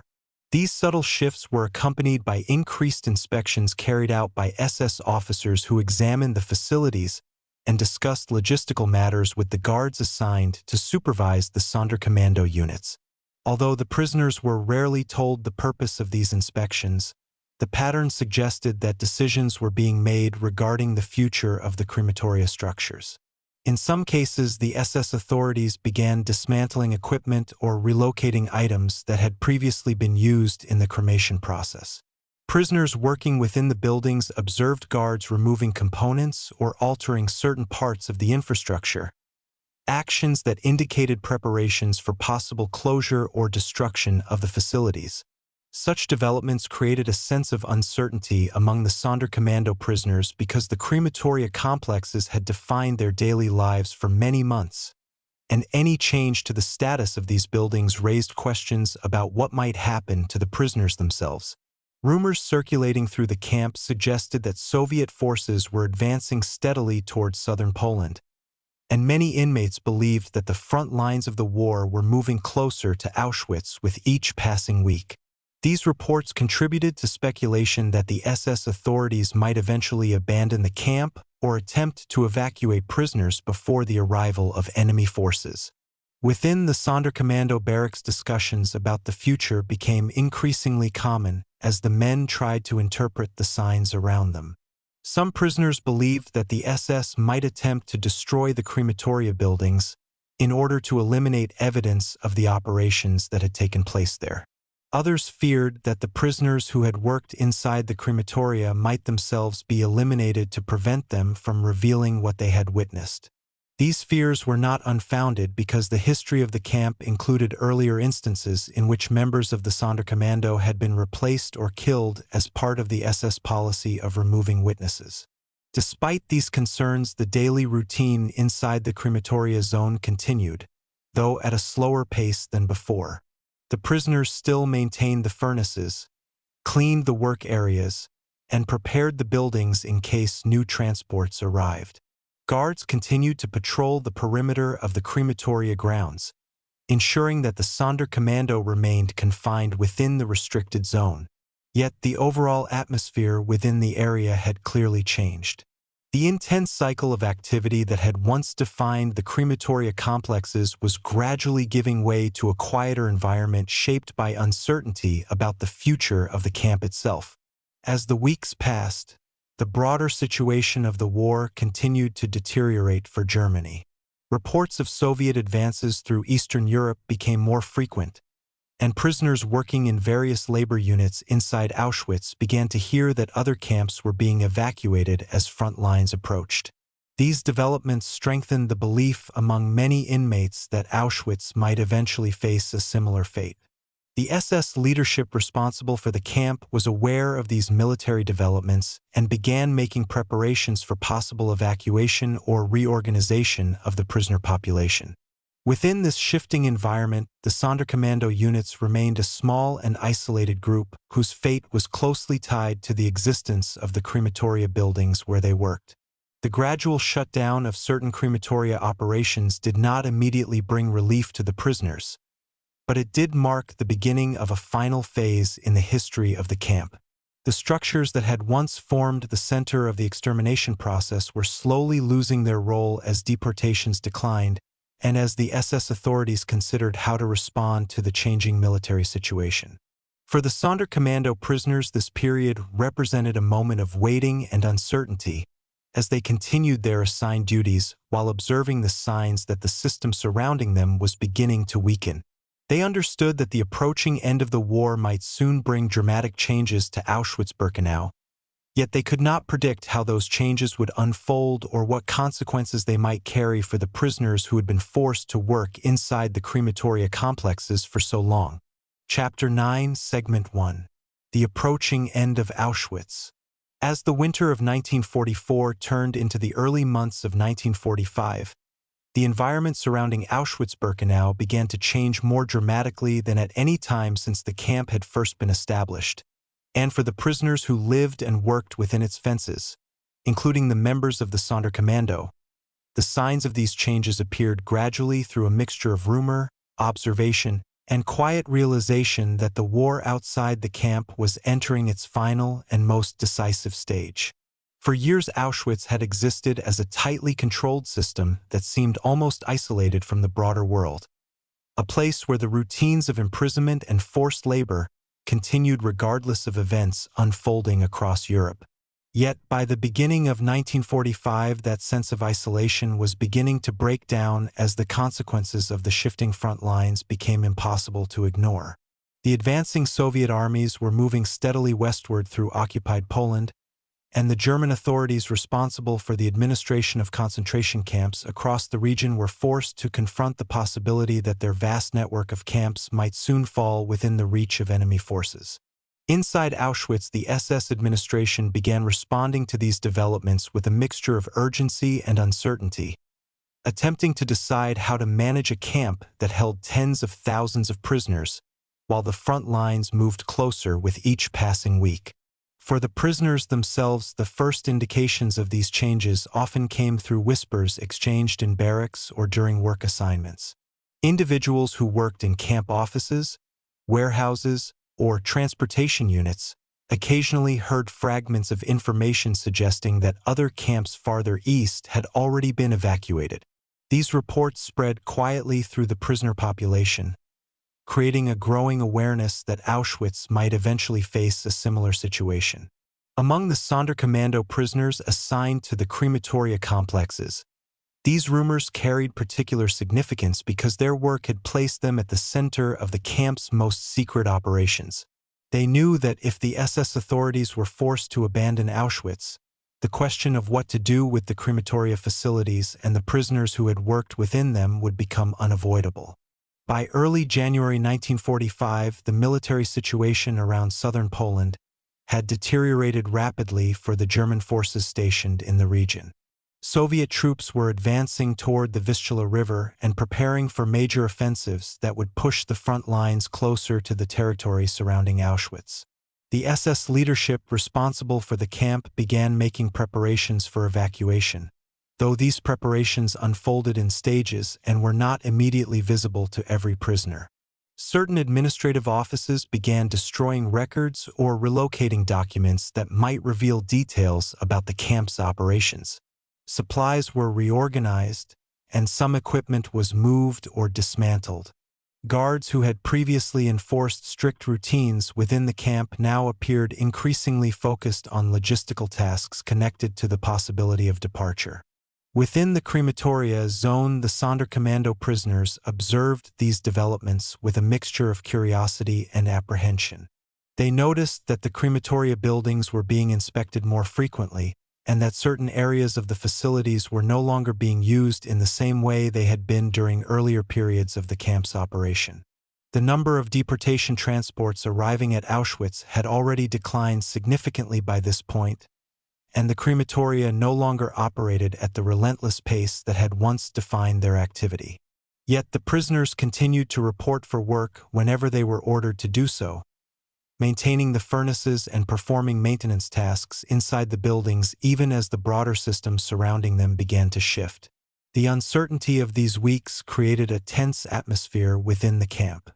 Many prisoners hoped that the approaching Soviet forces might eventually liberate Auschwitz, bringing an end to the system that had controlled their lives for so long. At the same time, there existed widespread fear about how the SS authorities might react as the front lines moved closer. The history of other camps suggested that evacuations could involve long forced marches or transfers to locations deeper within Germany, and prisoners worried about what such journeys might entail, particularly during the harsh winter conditions of January 1945.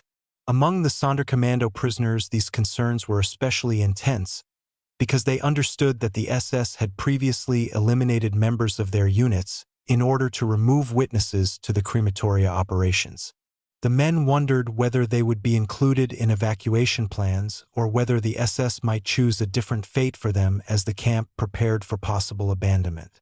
Despite these fears, the daily routines of the camp continued for a short time longer.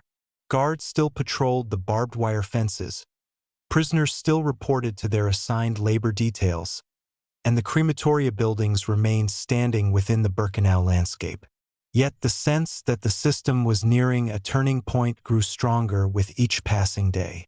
Prisoners working in transportation units reported seeing increased movement of vehicles and supplies leaving the camp, while others observed SS personnel packing equipment or organizing documents within administrative buildings. These signs reinforced the belief that Auschwitz was entering its final phase as a functioning camp under Nazi control. For the Sonderkommando prisoners, the approaching end of Auschwitz carried complicated emotions. Some felt cautious hope that liberation might soon arrive, bringing an end to the work that had defined their lives for so long. Others feared that the SS authorities might attempt to destroy evidence or eliminate witnesses before leaving the camp. The uncertainty surrounding these possibilities made the atmosphere within the crematoria barracks particularly tense during the final weeks before the evacuation orders were issued. Conversations among the prisoners often returned to the same question: what would happen next? No one could answer with certainty.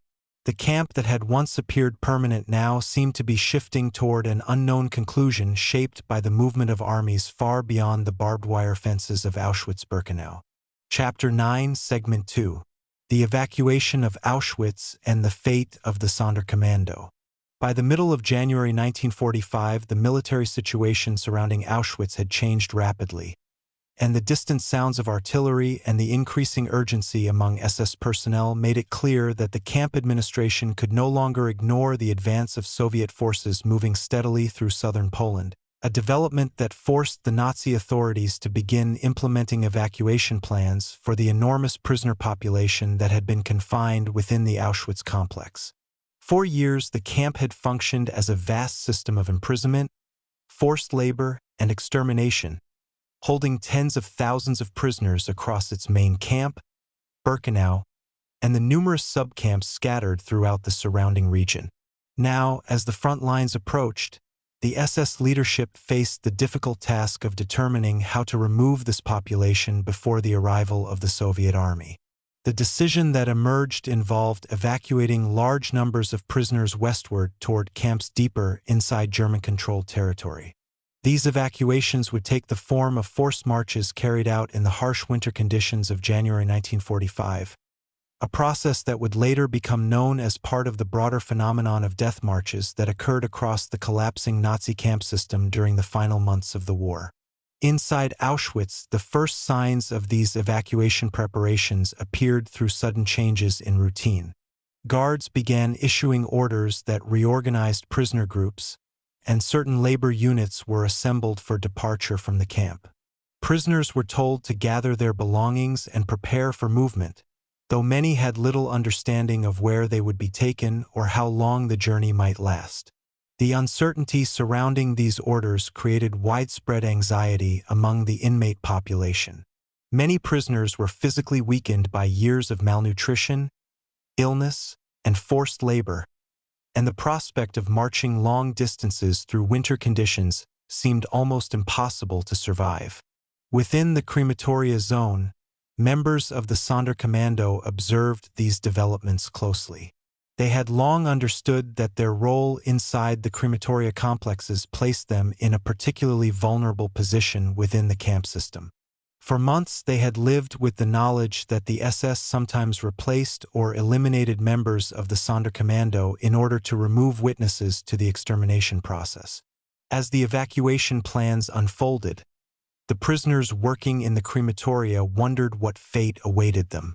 Some speculated that they might be included among the groups forced to march westward along with other prisoners.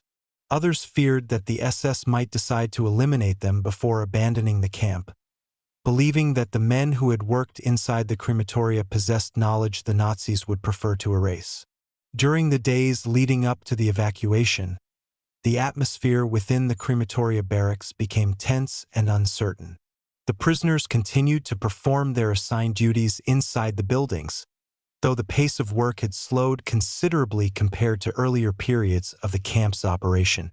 Deportation transports had largely ceased arriving at Auschwitz, and the crematoria were no longer operating at full capacity. Yet the SS guards still required the Sonderkommando to maintain the facilities and remain within the restricted zone surrounding the crematoria complexes. Meanwhile, the larger prisoner population across Auschwitz was being reorganized for departure. On January 17, 1945, the SS authorities officially began evacuating large numbers of prisoners from the camp. Columns of inmates were assembled and ordered to march westward toward other camps located within the shrinking territory still controlled by Nazi Germany. These forced marches took place under severe winter conditions, with temperatures far below freezing and deep snow covering the roads. Prisoners who were too weak to keep up with the pace of the march often collapsed along the route, and guards frequently responded with violence against those who could not continue. The journeys that followed would later become known as some of the most tragic episodes in the final collapse of the Nazi camp system. For the prisoners who remained behind in Auschwitz, including certain groups of the Sonderkommando, the departure of these columns created a strange and unsettling quiet within parts of the camp. Entire barracks that had once held large numbers of inmates were suddenly empty, and the constant movement of labor details that had characterized daily life for years began to diminish. The SS guards who remained in the camp appeared increasingly focused on organizing the evacuation and removing equipment or documents from administrative buildings. In some areas of the camp, prisoners observed guards destroying records or setting fire to storage facilities containing files related to camp operations. These actions suggested that the SS leadership was attempting to remove evidence before abandoning the site. Within the crematoria zone, the Sonderkommando prisoners waited anxiously as events unfolded around them. The crematoria buildings themselves still stood within the Birkenau landscape, though their operations had slowed significantly. Some prisoners noticed that certain sections of the facilities were no longer being maintained with the same attention as before, reinforcing the belief that the SS might soon abandon the area entirely. The men discussed among themselves what might happen if the Soviet army reached Auschwitz while some prisoners still remained inside the camp.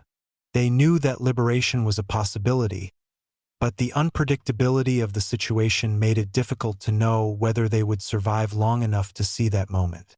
As the evacuation continued over several days, thousands of prisoners were forced out of Auschwitz along the frozen roads leading westward. Those who remained behind included individuals too ill or weak to march, as well as certain prisoners whose labor the SS still required for a short time longer. Among these remaining groups were some members of the Sonderkommando, whose presence within the crematoria zone had been tightly controlled throughout their imprisonment. The fate of these prisoners would soon become tied to the final hours of Nazi control over Auschwitz, as the SS administration prepared to abandon the camp in the face of the advancing Soviet army. The evacuation of January 1945 marked the beginning of the end for Auschwitz as an operational concentration camp under Nazi authority. But for the prisoners who had been forced to live and work within its boundaries, The uncertainty of those final days remained filled with fear, anticipation, and the fragile hope that the long period of suffering inside the camp might soon reach its conclusion. Chapter 9, Segment 3: The Liberation of Auschwitz and the Discovery of the Crematoria. In the final days of January 1945, the vast complex of Auschwitz-Birkenau entered a moment unlike anything it had experienced during the years of its operation under Nazi control, as the German authorities who had built and managed the camp system gradually abandoned their positions in response to the advancing Soviet army, leaving behind a landscape that still carried the visible traces of what had occurred there. For prisoners who remained inside the camp during those final days, including a small number connected to the Sonderkommando units, the atmosphere shifted from constant surveillance and control to a tense and uncertain quiet as SS guards withdrew and the structures of authority that had governed daily life for years began to disappear. The evacuation of tens of thousands of prisoners along forced marches had already taken place, leaving behind individuals who were too weak to travel or who had been temporarily retained to carry out limited tasks. As the remaining SS personnel prepared to leave the area, some sections of the camp were set on fire or partially destroyed in an attempt to eliminate records and infrastructure that could reveal the full scale of the operations that had been conducted there. Yet the sheer size of Auschwitz made it impossible for the retreating forces to remove or destroy everything before abandoning the site. Buildings, warehouses, barracks, and sections of the crematoria complexes remained standing within the frozen winter landscape of Birkenau.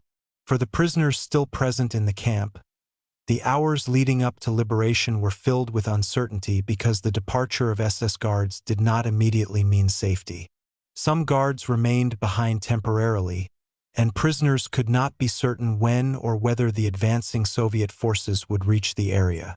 During these final days, the camp existed in a strange state between abandonment and control. The routine roll calls that had once organized the lives of prisoners began to fade away, and the strict movement restrictions that had governed every part of the camp gradually weakened as the SS presence diminished. Within the crematoria zone, members of the Sonderkommando who had not been evacuated waited anxiously, aware that the buildings surrounding them represented some of the most important evidence of the camp's history. They understood that the crematoria structures, even if damaged or partially dismantled, revealed the existence of the system they had been forced to operate for so long. Many of these men had spent months working inside furnace halls and corridors that few other prisoners had ever seen. Now those same buildings stood silent beneath the winter sky, their chimneys rising above the fields of Birkenau. As the final SS units withdrew from the camp, the remaining prisoners began cautiously moving through areas that had once been strictly forbidden. Barracks that had once been filled with guards or administrative staff now stood empty, and prisoners wandered between buildings in search of food, warmth, or news about the approaching front lines. The physical condition of many inmates was extremely poor after years of imprisonment, and the freezing January temperatures made survival during those final days even more difficult. Yet alongside the exhaustion and hunger there existed a growing sense of anticipation that the long period of captivity might soon end. On January 27, 1945, units of the Soviet Red Army reached the area surrounding Auschwitz and entered the camp complex. The soldiers encountered a scene unlike any other battlefield they had experienced. Instead of military installations or defensive positions, they found rows of barracks, barbed wire fences, watchtowers, and thousands of surviving prisoners who had been left behind during the evacuation. Many of these prisoners were too weak to move or had been suffering from illness and starvation when the Soviet troops arrived. The soldiers quickly began organizing medical assistance and distributing food to those who had survived the camp's final days. For the prisoners, the arrival of the Red Army marked the end of Nazi control over Auschwitz and the beginning of liberation after years of confinement. Among the areas explored by Soviet investigators and soldiers were the grounds of Birkenau, including the crematoria complexes where the Sonderkommando prisoners had been forced to work. Although the SS had attempted to destroy parts of the crematoria before abandoning the camp, significant remains of these structures were still visible. Ruined furnace halls, collapsed walls, and damaged chimneys stood across the landscape, providing physical evidence of the facilities that had once operated there. Investigators examining the site began documenting what they found, recording the condition of the buildings and gathering testimony from surviving prisoners who could explain the functions of different areas within the camp. For members of the Sonderkommando who had survived until liberation, this moment represented the first opportunity to speak openly about the work they had been forced to perform. During the years of the camp's operation, they had lived under strict secrecy, isolated from other prisoners and constantly supervised by SS guards.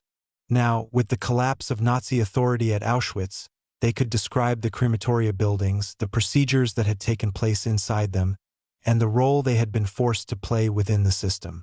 Their testimonies became some of the earliest accounts used by investigators seeking to understand the full extent of what had occurred at Auschwitz-Birkenau.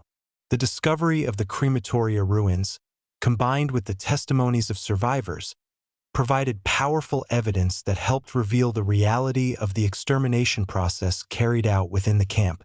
As Soviet investigators and journalists documented the site, the world outside Poland began learning more about the scale of the crimes committed there. For the prisoners who had survived, including those connected to the Sonderkommando units, liberation brought relief but also the beginning of a difficult period of recovery and reflection. Many had lost families, homes, and communities during the years of war. Yet their survival ensured that the truth about Auschwitz would not remain hidden beneath the ruins of the crematoria buildings scattered across the frozen fields of Birkenau.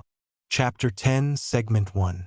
Survivors' Testimony and the Burden of Memory. When Auschwitz was liberated in January 1945, the collapse of the camp system revealed not only the physical structures that had defined it, but also the human stories carried by the survivors who had endured its years of operation. And among these survivors were a small number of men who had once been forced to serve within the Sonderkommando units inside the crematoria complexes, individuals whose experiences placed them in an unusual and deeply complicated position within the historical record of the Holocaust. During the war, the work of the Sonderkommando had been deliberately hidden from most prisoners as well as from the outside world. The SS administration had designed the crematoria operations to function behind strict barriers of secrecy, isolating the prisoners who were forced to perform these duties and ensuring that very few witnesses could describe the details of what occurred inside the buildings. As a result, when liberation came and investigators began collecting evidence about the crimes committed at Auschwitz, the testimony of Sonderkommando survivors became particularly important. These men had seen the interior of the crematoria complexes and had first-hand knowledge of how the system operated from day to day. Yet the act of providing testimony was not a simple task. Many of the survivors carried deep emotional burdens connected to the work they had been forced to perform, and speaking about those experiences required confronting memories that had remained buried during the years of imprisonment. In the weeks and months following liberation, Soviet investigators and representatives of international organizations began documenting what had occurred at Auschwitz. They photographed the ruins of crematoria buildings, examined the remains of warehouses that had stored confiscated property, and interviewed prisoners who could explain different aspects of the camp's operation. Among those interviewed were members of the Sonderkommando who had survived the final days of the camp. Their testimonies helped investigators understand how the crematoria complexes had functioned, how prisoners were selected for Sonderkommando labor units, and how the system had been maintained under SS supervision. These accounts provided detailed descriptions of the layout of the crematoria buildings, the procedures followed during work cycles, and the strict controls imposed on the prisoners who carried out these tasks. Because the SS had attempted to destroy evidence before abandoning the camp, survivor testimony played an essential role in reconstructing the full picture of events that had taken place within Auschwitz-Birkenau. For the Sonderkommando survivors themselves, however, the process of speaking about their experiences often involved confronting difficult questions about responsibility, coercion, and survival. The unique position in which they had been placed by the SS meant that their role within the camp could easily be misunderstood by those unfamiliar with the conditions of the concentration camp system. Some survivors worried that their participation in the forced labor of the crematoria might be misinterpreted as voluntary cooperation rather than the result of extreme coercion under threat of death. Historians and investigators gradually recognized that the Sonderkommando prisoners had not chosen their roles but had been forced into them by the SS as part of a deliberate system designed to exploit prisoners while concealing the mechanisms of extermination. Understanding this reality became an important part of the historical interpretation of their testimonies. In addition to formal interviews conducted by investigators, some Sonderkommando survivors later wrote memoirs or recorded oral histories describing their experiences in greater detail. These accounts added further depth to the historical understanding of how the crematoria operations functioned and how the prisoners assigned to these units attempted to preserve evidence despite the secrecy imposed by the SS authorities. The buried manuscripts discovered near the crematoria grounds after the war provided additional confirmation of these experiences. Hidden in metal containers or wrapped in protective materials, these documents had been written during the operation of the camp and concealed in the soil with the hope that someone might one day recover them. When they were eventually discovered, they offered powerful confirmation of the testimonies provided by surviving members of the Sonderkommando. Together, these written records and survivor accounts formed an essential part of the documentation used in post-war investigations and trials. In the years following the war, courts and tribunals examining the crimes of the Nazi regime relied heavily on survivor testimony to establish the facts surrounding the operation of concentration and extermination camps. The statements provided by Sonderkommando survivors helped clarify the role of specific SS personnel and the structure of the extermination process within Auschwitz-Birkenau. These testimonies were often difficult to deliver, yet the survivors understood that their voices carried the responsibility of preserving historical truth. Beyond the courtroom and the investigative archive, the experiences of the Sonderkommando also became part of broader efforts to understand the human consequences of the Holocaust. Historians studying the camp system recognized that the existence of these forced labor units revealed the complex and brutal strategies used by the Nazi regime to maintain secrecy while carrying out mass murder.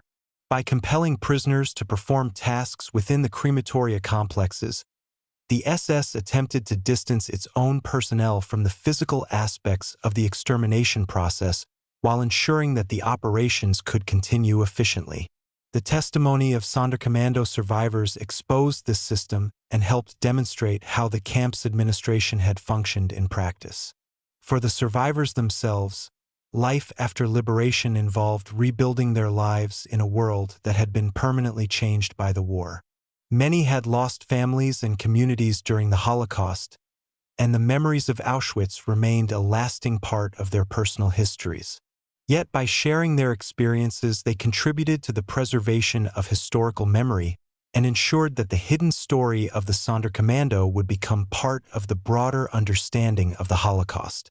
Their testimonies continue to serve as essential historical sources, reminding later generations that the events which occurred within the crematoria complexes of Auschwitz-Birkenau were not only part of a system of destruction but also part of the lived experiences of individuals who survived long enough to tell the world what they had seen.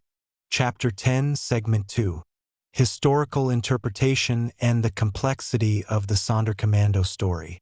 In the years following the liberation of Auschwitz and the end of the Second World War, historians, investigators, and survivors began the long and complex process of understanding the full structure of the Nazi camp system. And within this effort, the story of the Sonderkommando emerged as one of the most difficult and morally complex subjects to interpret because it revealed the ways in which the camp administration forced prisoners into positions that placed them inside the machinery of extermination while denying them any real choice or control over their circumstances. At first, the broader public knew very little about the existence of these units because the SS had deliberately designed the crematoria operations to remain hidden from most of the prisoner population as well as from the outside world. The isolation of the Sonderkommando within the crematoria zones, combined with the periodic replacement of these units by the SS in order to remove witnesses, meant that relatively few people survived who could explain how the system had worked. As a result, the early investigations conducted after the war relied heavily on the testimonies of those survivors who had managed to escape evacuation or who had been transferred to other camps before the final collapse of the Nazi system. Their accounts provided the first detailed descriptions of the tasks carried out within the crematoria buildings, the conditions under which Sonderkommando prisoners lived, and the constant threat of death that hung over them throughout their time in these units. Over time, historians began to examine these testimonies alongside physical evidence found at Auschwitz and documents recovered from Nazi archives, gradually building a clearer picture of how the crematoria complexes had operated as part of the extermination process.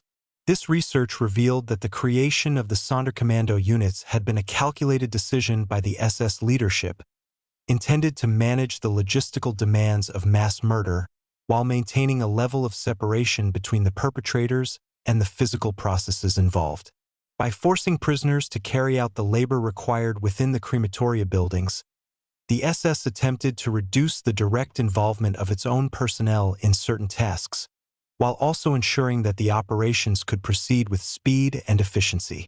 At the same time, the SS leadership maintained strict control over the Sonderkommando units through isolation, surveillance, and periodic elimination of prisoners who had spent too long inside the crematoria zone. These policies reflected the fear among Nazi officials that witnesses to the extermination process might survive the war and reveal the details of what had taken place. The existence of buried manuscripts discovered near the crematoria grounds after the war confirmed that some members of the Sonderkommando had anticipated this possibility and had attempted to preserve written records of their experiences despite the enormous risks involved. These hidden documents became some of the most important primary sources for historians studying the internal functioning of Auschwitz-Birkenau. They described not only the physical layout of the crematoria complexes, but also the emotional and psychological challenges faced by the prisoners who were forced to perform these tasks under constant threat. As scholars continued to examine these materials, the story of the Sonderkommando began to occupy an increasingly significant place within Holocaust historiography. Researchers recognized that the experiences of these prisoners illustrated the extreme coercion that defined life inside the camp system and highlighted the ways in which the Nazi regime manipulated victims in order to maintain its machinery of destruction. The Sonderkommando narrative also challenged simplified interpretations of resistance and collaboration by demonstrating how the boundaries between survival, coercion, and moral responsibility could become blurred within the context of a totalitarian system designed to strip prisoners of autonomy. Historians emphasize that the prisoners assigned to the Sonderkommando did not volunteer for their roles, but were selected by SS guards and forced to comply under threat of immediate death. This recognition became central to understanding the ethical dimensions of their experiences. Over time, the testimonies of Sonderkommando survivors were incorporated into museums, memorial sites, and educational programs dedicated to preserving the memory of the Holocaust. At the Auschwitz-Birkenau Memorial and Museum, the remains of the crematoria complexes stand as physical reminders of the system that once operated there, while survivor accounts help visitors understand the human stories connected to those ruins. These testimonies are often presented alongside photographs, documents, and artifacts recovered from the camp in order to create a fuller picture of what occurred within the crematoria zone. The story of the Sonderkommando also influenced broader discussions about how societies remember and interpret traumatic historical events. Scholars and educators recognized that explaining the role of these prisoners required careful language and historical context in order to avoid misunderstanding the conditions under which they had lived. By presenting their experiences within the framework of coercion and survival, historians sought to ensure that the narrative remained faithful to the realities of the camp system while honoring the courage of those who had preserved evidence despite the risks. The continued study of Sonderkommando testimonies has also contributed to a deeper understanding of the social dynamics that existed within Auschwitz-Birkenau. Through these accounts, researchers have learned about the networks of communication that sometimes formed between different prisoner groups, the small acts of solidarity that helped individuals endure the harsh conditions of the camp, and the efforts made by some prisoners to document events even when they believed they might not survive. These elements of the story reveal that even in an environment designed to eliminate individuality and resistance, human beings continued to search for ways to preserve dignity, memory, and truth. The historical interpretation of the Sonderkommando experience therefore extends beyond the technical description of crematoria operations. It invites reflection on the broader questions of how people respond to extreme coercion and how historical memory can be preserved even when powerful forces attempt to erase it. For historians and educators today, the testimonies left behind by Sonderkommando survivors remain essential sources that help illuminate one of the most hidden and difficult aspects of the Auschwitz story, reminding us that the machinery of extermination was not only a system of buildings and procedures, but also a system that trapped human beings within circumstances that defied ordinary moral understanding. Chapter 10, Segment 3: Memory, Memorialization, and the Lasting Legacy of the Sonderkommando. In the decades that followed the liberation of Auschwitz and the end of the Second World War, the physical landscape of the camp and the stories carried by its survivors gradually became part of a larger effort to preserve the memory of what had occurred there, and within that process the history of the Sonderkommando units came to be recognized as an essential but deeply complex element of the broader narrative of the Holocaust. After the war, the remains of Auschwitz-Birkenau were transformed from an abandoned camp into a historical site dedicated to remembrance and education. The Polish government established the Auschwitz-Birkenau State Museum in 1947 with the goal of preserving the camp's structures and documenting the crimes that had been committed there. Visitors who walk through the grounds today encounter barracks, watchtowers, railway tracks, and the ruins of crematoria buildings that stand as silent evidence of the system that once operated within this space. Among these remains are the collapsed structures of the crematoria at Birkenau, including the damaged furnace halls and fragments of walls that survived the attempts by the retreating SS to destroy parts of the complex before leaving the camp. These ruins occupy a particularly significant place within the memorial landscape because they mark the location where the Sonderkommando prisoners carried out the work forced upon them by the SS authorities. For many years after the war, public awareness of the Sonderkommando remained limited compared to other aspects of the Auschwitz story. The secrecy surrounding the crematoria operations during the war, combined with the relatively small number of survivors who had served within these units, meant that their experiences were not immediately well known outside historical and survivor communities. However, as historians continued to study the camp and as additional testimonies were published or recorded, the role of the Sonderkommando gradually became more widely understood. Books, scholarly studies, and survivor memoirs helped bring attention to the existence of these units and to the extraordinary circumstances under which the prisoners had been forced to work. The discovery of buried manuscripts near the crematoria grounds added further depth to this understanding, providing direct written accounts produced during the time when the camp was still operating. These documents, preserved beneath the soil for years before being recovered by investigators, offered powerful evidence of the efforts made by some Sonderkommando prisoners to ensure that the truth about Auschwitz would survive even if they themselves did not. As these testimonies became more widely known, they influenced the way historians and educators approached the subject of Auschwitz within broader discussions of the Holocaust. The story of the Sonderkommando demonstrated that the extermination process involved not only the actions of SS guards and administrators, but also the forced involvement of prisoners who had been placed in positions that defied ordinary categories of victim and witness. Understanding this reality required careful explanation so that the experiences of the Sonderkommando could be interpreted within the context of coercion and survival rather than misunderstanding or judgment. Museums and memorial institutions gradually incorporated this perspective into their educational programs. At Auschwitz-Birkenau, Visitors can learn about the existence of the Sonderkommando through exhibits, historical documentation, and guided tours that explain how the crematoria complexes functioned during the war. The ruins of Crematoria 2, 3, 4, and V serve as physical reminders of the buildings where the Sonderkommando labored under SS supervision. Standing near these ruins today, visitors see grassy fields and fragments of concrete where the structures once stood, and the quiet atmosphere of the memorial site contrasts sharply with the intense activity that once took place there. In addition to the preservation of the physical site, the memory of the Sonderkommando has been carried forward through literature, historical research, and the continuing work of Holocaust education.